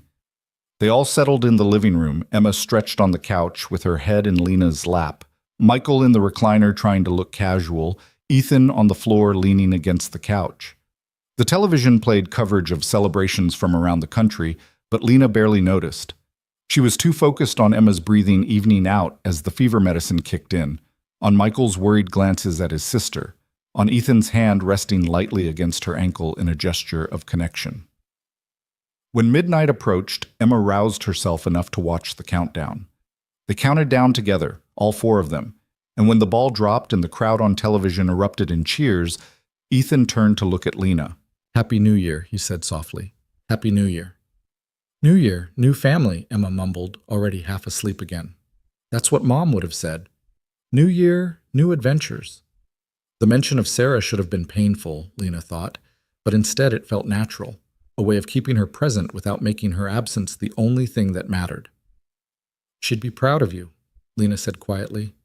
"Both of you. You're so brave." "She'd like you," Michael said, surprising everyone. "Mom always said the best people are the ones who show up when things are hard. And you showed up." Lena felt tears building again, but these were different from the fearful tears of her past.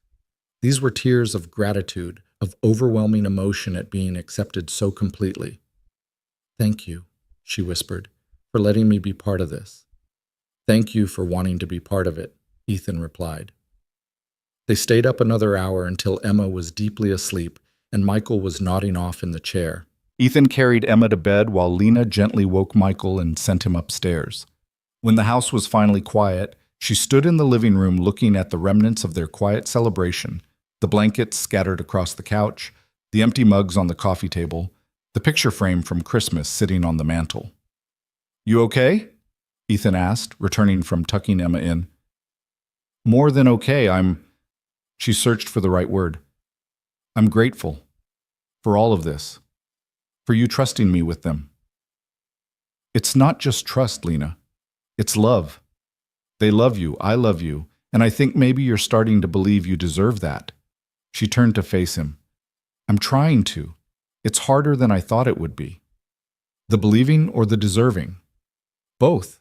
I spent so long thinking I was fundamentally insufficient that accepting I might not be feels like rewriting my entire understanding of myself." "Then rewrite it. Write a new story. One where you're enough exactly as you are." "What if I can't?" "Then we'll remind you, every day if we have to, until you can see yourself the way we see you." Lena moved closer to him, drawn by the absolute certainty in his voice. "And how do you see me?" "I see someone who's brave enough to love children who aren't biologically hers. Someone who shows up every single day even when she's terrified. Someone who turned our house back into a home just by being in it." He reached up to touch her face gently. "I see someone I want in my life permanently. Someone I'm choosing, not because I need help or because you're convenient, but because you're you, and that's more than enough." "I'm still scared," she admitted. "Good. That means it matters. If you weren't scared, I'd worry you weren't invested." "I'm very invested, terrifyingly invested." She took a shaky breath. "I love them, Ethan, Emma and Michael. I love them so much that sometimes I can't breathe from it." "I know. And I love you." Not the way I thought I was supposed to love someone. Not romantic in the traditional sense, but something deeper. Something that feels like partnership and friendship and family all mixed together. That sounds perfect to me. It doesn't bother you that I can't, that I'm not, that you're not offering me the traditional package of romance and biological children? "No, Lena, it doesn't bother me. I already have children. What I need is a partner. Someone who will help me raise them and build a life with me. Someone who sees us clearly and chooses us anyway. That's you." She kissed him then, her first real kiss in years, and it felt like sealing a promise. Not a romantic beginning, but something more substantial. A commitment. A choice to build something together that didn't fit any predetermined mold but was exactly right for them. When they pulled apart, Ethan smiled. "Was that okay?" "It was perfect. Terrifying, but perfect." Everything worthwhile is a little terrifying. They stood together in the quiet house, and Lena thought about how much had changed since that autumn evening when she'd stood on this same porch and confessed she could only offer love for his children. She'd thought it was a limitation, an apology for being insufficient, but Ethan had seen it for what it really was, an offering of the most profound kind. The choice to love without expectation of return, to give without demanding reciprocation. January arrived with bitter cold and the return to routine. School started again, and the lazy holiday pace gave way to homework and basketball practices and the ordinary demands of everyday life. But something fundamental had shifted. Lena no longer felt like she was playing a part or waiting for permission to exist in this space. She belonged here, and she was beginning to believe it.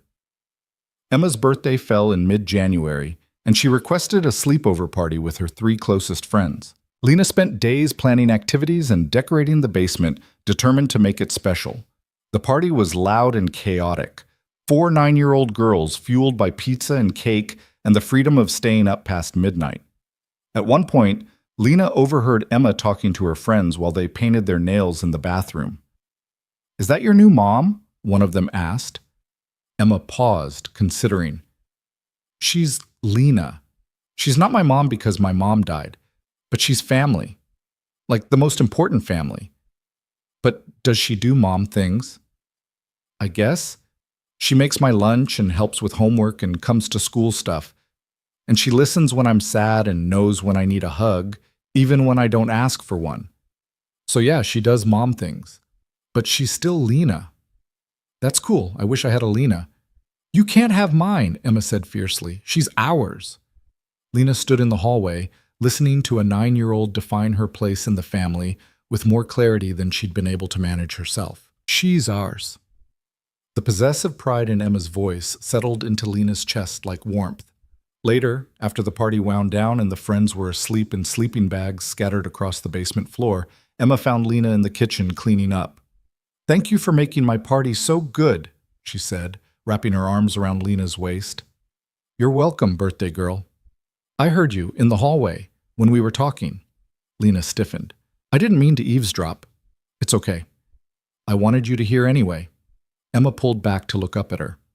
"I know you're not my mom, and I know you worry about that, about whether it's okay for you to be important to us when you're not actually our parent. But Lena, you don't have to be my mom to matter. You just have to be you. And you being you is exactly what we need." The wisdom in those words, coming from someone who just turned 10, nearly broke Lena's heart. "How did you get so smart?"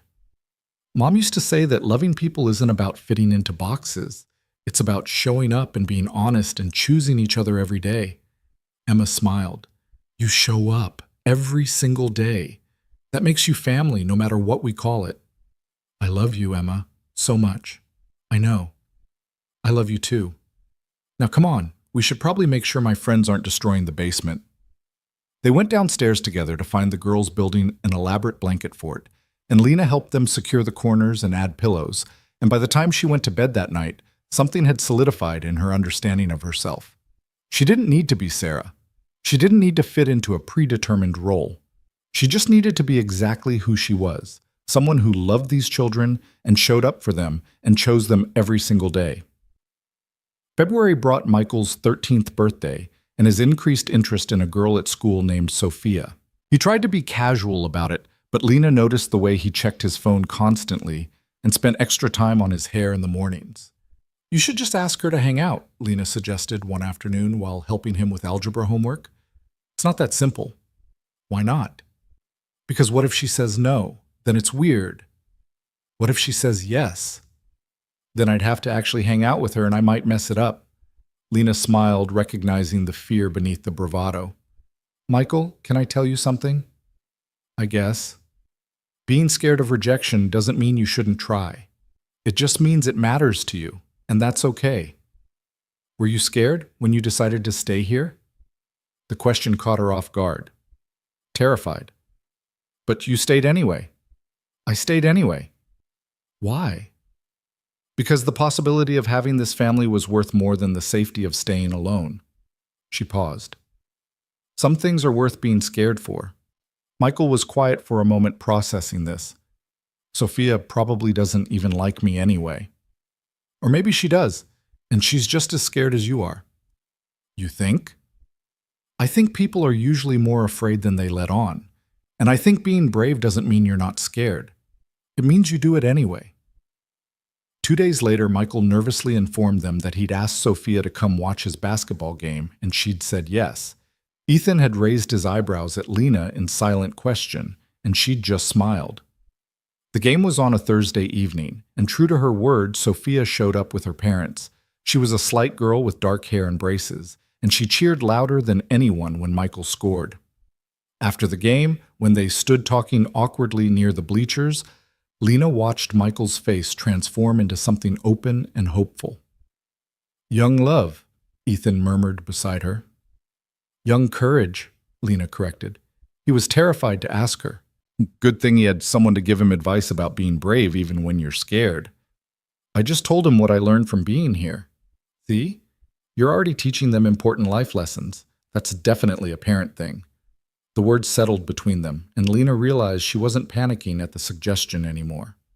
Parent, not mother, because that title belonged to Sarah and always would. But parent in the sense of someone who guided and supported and loved, someone who showed up. March arrived with the first hints of spring and Emma's school production of a musical revue. She'd been cast in a small solo part, and she'd been practicing her song constantly for weeks. The night of the performance, Lena helped her get ready, braiding her hair and calming her pre-show jitters. "What if I forget the words?" Emma asked, staring at herself in the mirror. "Then you'll make up new ones, and no one will know the difference." "Everyone will know. There'll be a whole auditorium of people watching. And at least 3 of those people will be cheering so loud that even if you forget every word, all anyone will remember is how much you were loved." Emma turned to look at her. "You really think I can do this?" "I know you can. You've practiced so hard, and you're going to be amazing." At the school auditorium, they found seats in the 3rd row. Michael complained that they were too close, and everyone would see them, but he positioned himself where he had a clear view of the stage. When Emma appeared for her solo, Lena felt her heart clench with pride and anxiety. Emma sang beautifully, her voice clear and confident, and she didn't forget a single word. When she finished, the 3 of them cheered exactly as loud as Lena had promised, and Emma beamed at them from the stage with unmistakable joy. Afterward, when they found her backstage, Emma launched herself at Lena first. "Did you see? Did you see? I didn't forget anything. You were perfect. Absolutely perfect." "You were so good, Em," Michael added, his teenage coolness dropping for a moment. "Seriously, way better than anyone else." "Your mother would have been so proud," Ethan said, and there were tears in his eyes. "She is proud," Emma said with certainty. "I know she is, and she'd be happy that Lena was here to see it too." The casual inclusion, the assumption that Sarah's pride and Lena's presence could coexist without conflict, felt like final permission. Lena wasn't replacing anyone. She was adding to what already existed, filling gaps without erasing what came before. That night, after the kids were asleep and the house was quiet, Lena found herself standing in the living room again, looking at the picture from Thanksgiving. But this time, she didn't see herself as an interloper or a temporary addition. She saw family, 4 people who'd chosen each other and were building something new from the remnants of loss. "What are you thinking about?" Ethan asked, appearing beside her. "How different everything is now. How different I am." "Different how?" "I used to think my life was about what I couldn't have, what I couldn't be. But now I think maybe it's about what I chose instead. The family I found instead of the one I couldn't make. The love I give instead of the love I thought I needed to receive." That's beautiful. It's also terrifying, because it means admitting I have something worth losing. Worth keeping too, though. Worth fighting for. "Yeah," Lena said softly. "Worth fighting for." He put his arm around her shoulders, and she leaned into him, and they stood together looking at their family captured in a photograph, proof that belonging was possible even when you thought you'd lost the right to it. Spring came early that year, March bleeding into April with unseasonable warmth and the sudden explosion of green across the Missouri landscape. Lena had been living with the Mercers for 6 months, and the rhythm of their life together had become so natural that she sometimes forgot there had ever been a time before this. Before Emma's morning chatter and Michael's basketball schedule, and Ethan's steady presence anchoring everything. But forgetting the before also meant she'd stopped bracing for the end, and that terrified her more than anything. The crisis came on a Tuesday in mid-April, unexpected and devastating in the way that truths often are when they've been buried too long. Lena was folding laundry in the living room when the doorbell rang. She opened it to find a woman in her late 30s, blonde and polished, with the kind of careful beauty that spoke of effort and maintenance. Behind her stood a man about the same age, tall and uncomfortable looking. "Can I help you?" Lena asked. "Is Ethan Mercer home?" the woman asked, her smile not quite reaching her eyes. "He's at work. Can I take a message?" "And you are?" Something in the woman's tone put Lena's defenses up. "I'm Lena. I live here. Who are you?" "I'm Christine Mercer, Sarah's sister." The smile turned sharp. "I don't believe we've met." Lena's stomach dropped. She knew Jessica, Ethan's sister, but she'd never met Sarah's family. Ethan had mentioned once that they'd been distant, that Sarah's relationship with them had been complicated, but he'd never elaborated. "Jessica never mentioned you were living here," Christine continued, walking past Lena into the house without invitation. "How long has this arrangement been going on?" "I moved in after Thanksgiving." "How convenient. And what exactly is your role in this household?" "I help with the children and the house." "So you're the housekeeper." Christine's eyes swept over the living room, taking in the scattered evidence of family life. Ethan always did need help managing things. Sarah used to worry about what would happen if something happened to her. Looks like he solved that problem quickly enough. The insinuation was clear and cutting, and Lena felt her face flush. "It's not like that." "Isn't it? You're living in my sister's house, taking care of my sister's children, playing house with my sister's husband. What exactly would you call it?" "I'd call it family," Lena said quietly, finding her spine. "And this is their home. Not Sarah's, hers and Ethan's and the kids. I'm just what? The replacement? The upgrade? Tell me, does he pay you for your services, or is room and board compensation enough?" "Christine," the man with her finally spoke, his voice weary.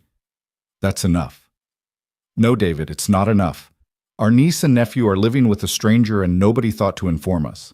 We had to hear about it from Jessica at a church function, casually mentioned like it was no big deal that some woman has inserted herself into our family." "I haven't inserted myself anywhere," Lena said, her voice shaking now. "Ethan asked me to stay. The children wanted me to stay." "The children are 9 and 13. They don't get to decide who lives in their house." Christine moved closer, and Lena could smell her expensive perfume. "My sister's been dead less than 2 years, and already you're here playing mother. It's disrespectful, it's inappropriate, and I won't allow it." "You won't allow it?" Lena's fear was transforming into anger now. "You don't have any say in what happens in this house." "I have every say. Those are my sister's children, and I have a responsibility to protect them from opportunists who take advantage of a widower's vulnerability." "I'm not an opportunist. I love those kids." "I'm sure you do. I'm sure the comfortable life and the ready-made family are very convenient for someone in your position. What was it Jessica said? You clean houses for a living? Must be quite the step up, moving into a nice house like this." The words hit like physical blows, each one finding the soft places Lena had tried so hard to protect. All her old fears crystallized in Christine's contemptuous assessment. She was right, wasn't she? Lena was just a housekeeper who'd gotten lucky.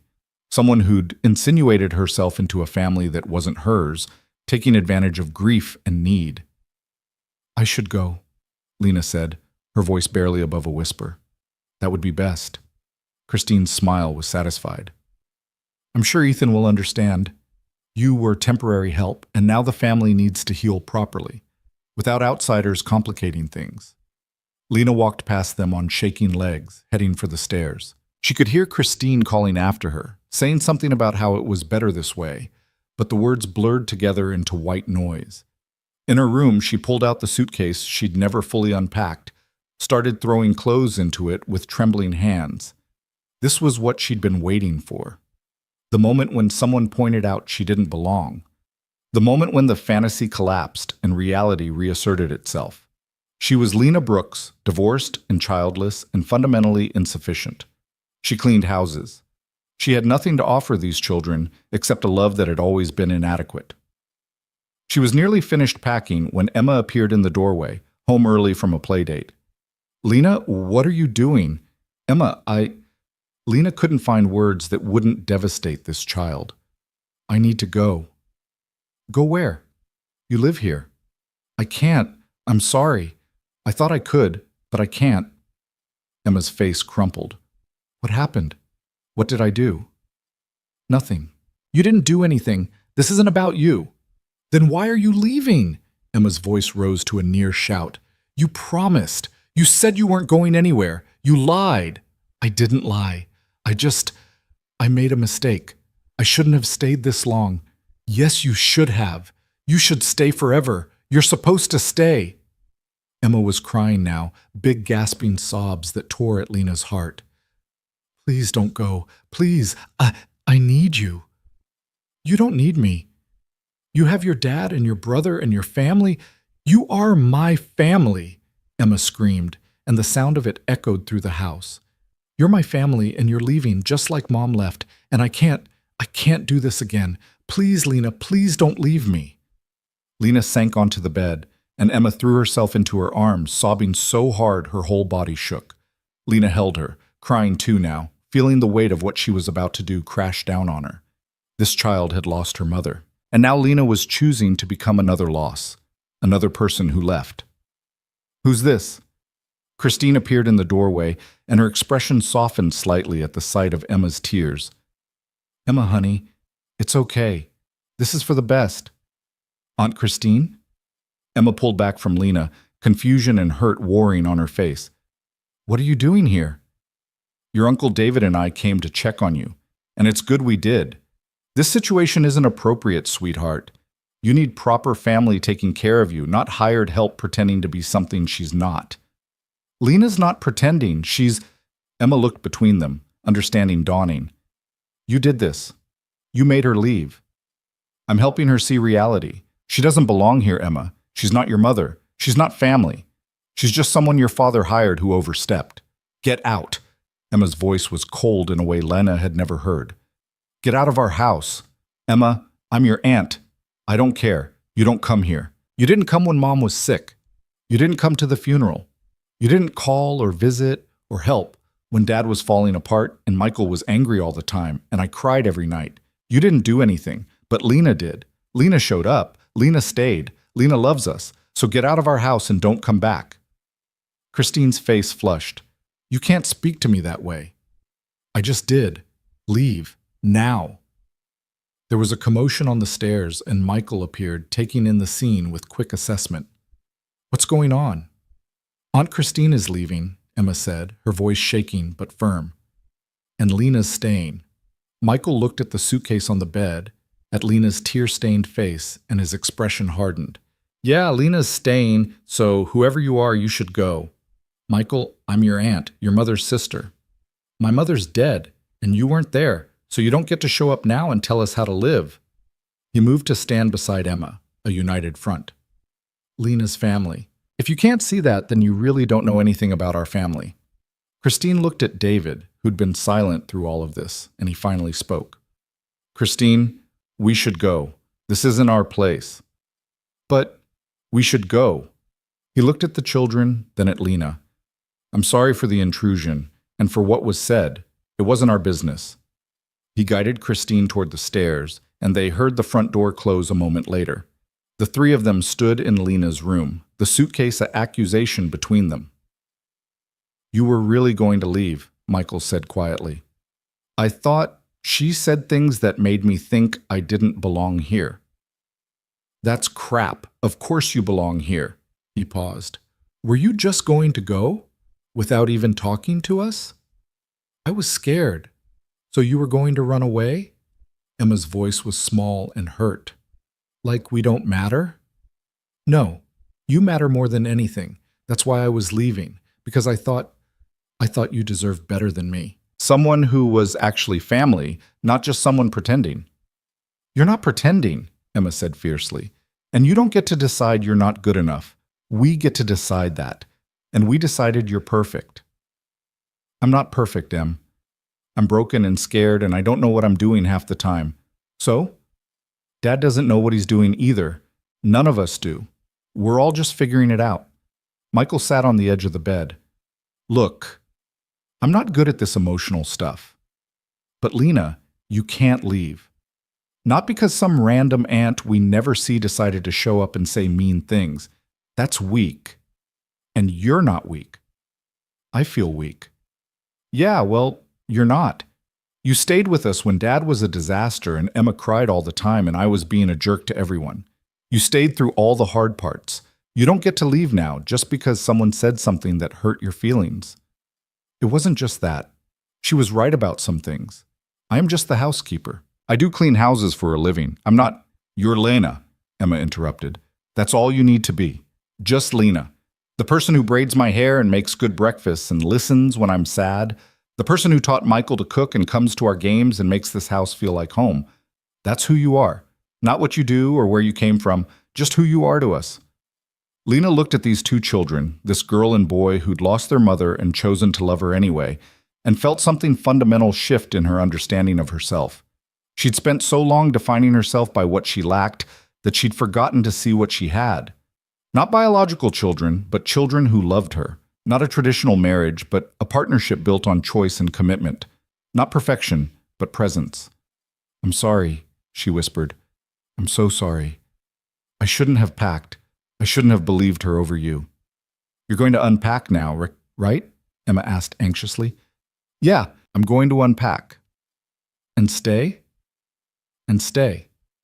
Emma threw her arms around her again, and Michael awkwardly joined in, and they stayed like that until they heard footsteps on the stairs, and Ethan appeared, home early from work, and clearly having been called by one of the kids.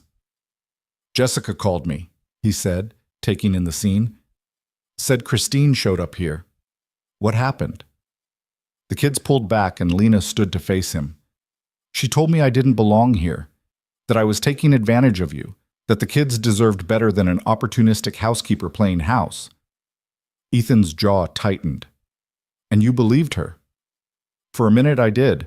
She said things that I'd been thinking anyway, that I'm not good enough, that this isn't real, that I'm just filling a gap until something better comes along. Do you think that's true? No, not anymore. These two just spent the last 20 minutes telling me exactly how wrong she was, how wrong I was for listening to her. They're right. Christine hasn't been part of our lives in years. She doesn't get to show up and decide what our family looks like. He moved closer. Lena, I'm going to ask you something, and I need you to be honest. Not what you think I want to hear, not what you think you should say, just the truth. Okay. Do you want to be here? With us? As family? Yes. Even though it's messy and complicated and we're all still figuring it out? Especially because of that. Even though people like Christine might show up and judge and make assumptions? I don't care what they think. I care what you think. What Emma and Michael think. What I think. She paused. And I think I belong here. Not because I'm replacing anyone or filling a void, but because I chose you and you chose me back. Because love doesn't have to look one specific way to be real. Ethan reached for her hands. Christine was wrong about everything. You're not the housekeeper. You're not temporary. You're family. You have been since the moment you decided to stay. I know that now, really know it, not just hoping it's true. Good. Because I have something I've been meaning to talk to you about, and this seems like the right time. He glanced at the kids. Can you two give us a minute? But we want to hear, Emma protested. Emma, downstairs, now. They left reluctantly, and Ethan closed the door behind them. When he turned back to Lena, there was something nervous in his expression. I've been thinking about this for a while. Talked to my lawyer, actually. And I want to know if you'd be interested in making this official. What do you mean? I mean legal guardianship, adoption, if you're open to it, making you their legal parent, not just in practice but on paper. So people like Christine can't show up and question your place in their lives. So you have legal rights to make decisions for them. So they know, officially and permanently, that you're their family. Lena's breath caught. You want me to adopt them? I want you to be their parent in every way that matters. You already are, emotionally, but I want to make it legal, permanent, unquestionable. He paused. Obviously, we'd need to talk to Emma and Michael first. Make sure they're comfortable with it. But Lena, I want you to know that from my perspective, you're not auditing this family anymore.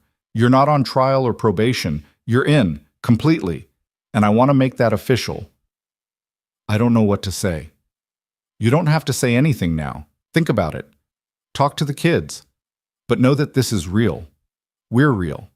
And I'm not asking you to be Sarah or replace her or fill some predetermined role. I'm asking you to be Lena. Their Lena. My Lena. Our family's Lena. She was crying again, but these were different tears. Not fear or grief, but overwhelming joy at being chosen so completely. Yes, she whispered. Yes, I want that.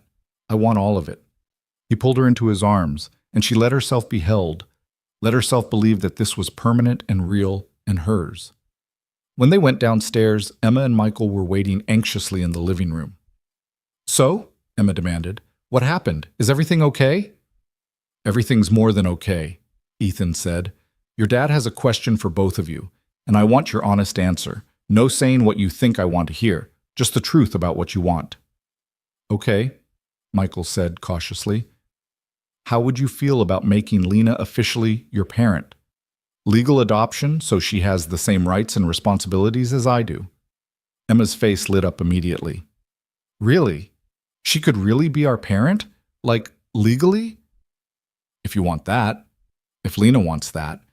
It would mean she'd be your guardian, able to make decisions about school and medical stuff. It would mean she's not just living here, she's officially family. I want that, Emma said without hesitation. I've wanted that since forever. Can we do it tomorrow? It takes a bit longer than that, Em, but yes, we can start the process. They all turned to look at Michael, who was processing this more slowly. Would she still be Lena? He asked finally.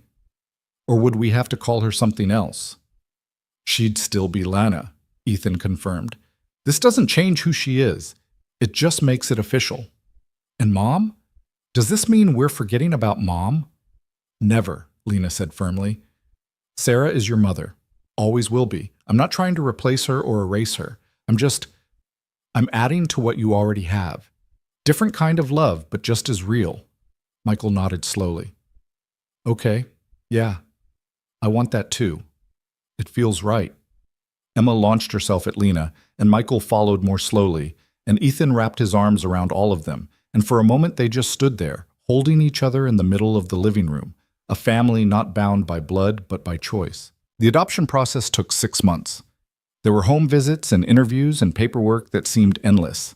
But through all of it, Lena felt herself settling into her place in this family with increasing confidence. She wasn't auditing anymore. She wasn't temporary. She was choosing them, and they were choosing her back every single day. In October, exactly 1 year after she'd first stood on Ethan's porch and offered to love his children, they stood in a courtroom and made it official.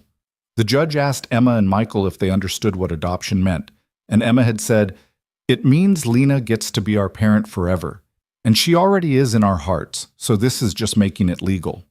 The judge had smiled and signed the papers, and just like that, Lena Brooks became Lena Mercer, legal guardian and adoptive parent to Emma and Michael. Walking out of the courthouse, Emma grabbed her hand. "Now you can't leave. It's literally illegal." That's not how adoption works," Michael said, but he was grinning. "Close enough?" Emma insisted. "You're stuck with us now." "Gladly stuck," Lena agreed. That evening, they had a small celebration at home. Jessica came with her family, bringing a cake that said "Family is forever" in slightly smudged frosting. They ate too much and laughed too loud and took pictures that would eventually join the Thanksgiving photo on the mantel.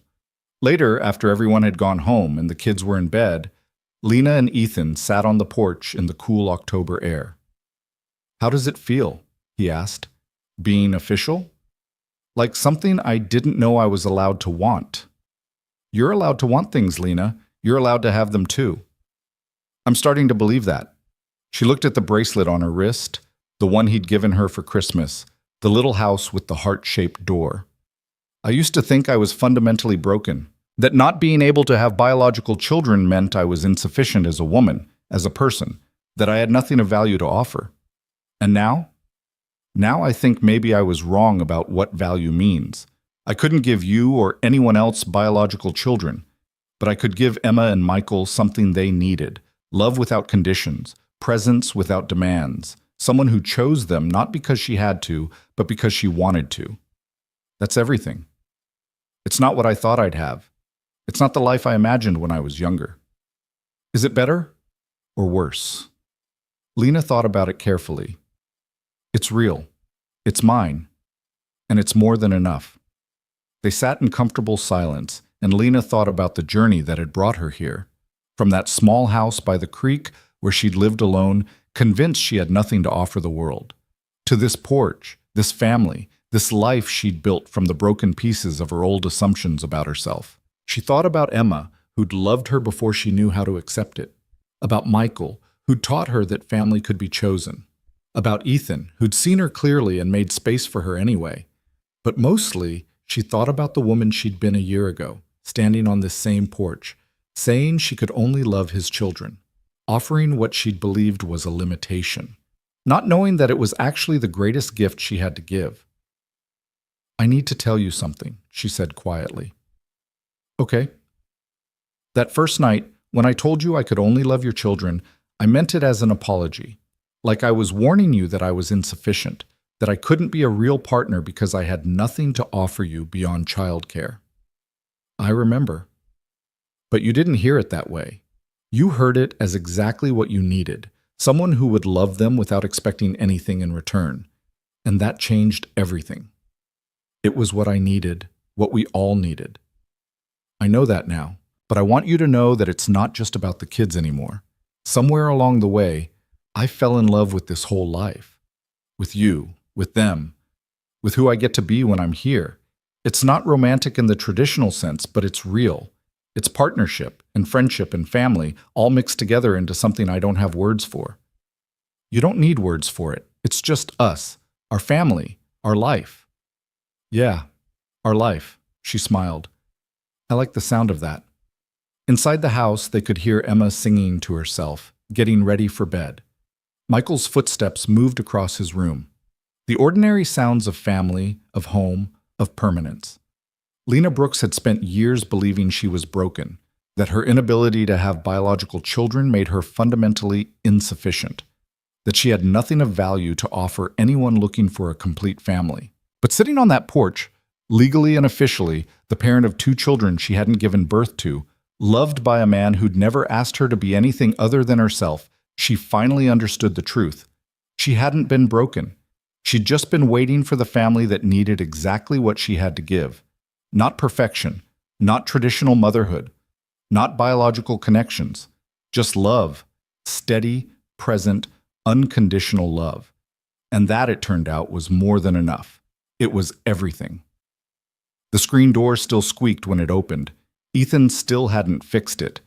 But now, instead of being a reminder of things left undone, it was the sound of home, of people coming and going, of life being lived, of a family that had built itself from loss and choice and the courage to believe in second chances. Emma appeared at the door in her pajamas. Lena, can you tuck me in? Of course, sweetheart. Me too, Michael called from upstairs, trying to sound casual but clearly wanting the same ritual. Lena stood, and Ethan caught her hand briefly. Thank you, he said quietly, for staying, for choosing us. Thank you for letting me, for seeing me when I couldn't see myself. She went inside to tuck in her children, her family, feeling the weight of the bracelet on her wrist and the lightness in her heart.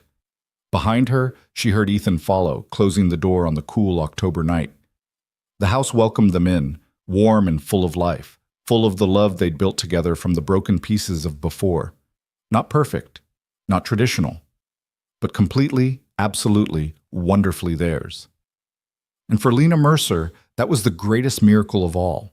Not the family she'd thought she'd lost the right to have, but the one she'd found by offering the only thing she'd believed she had left, Love. Just love. And it had been enough to build everything.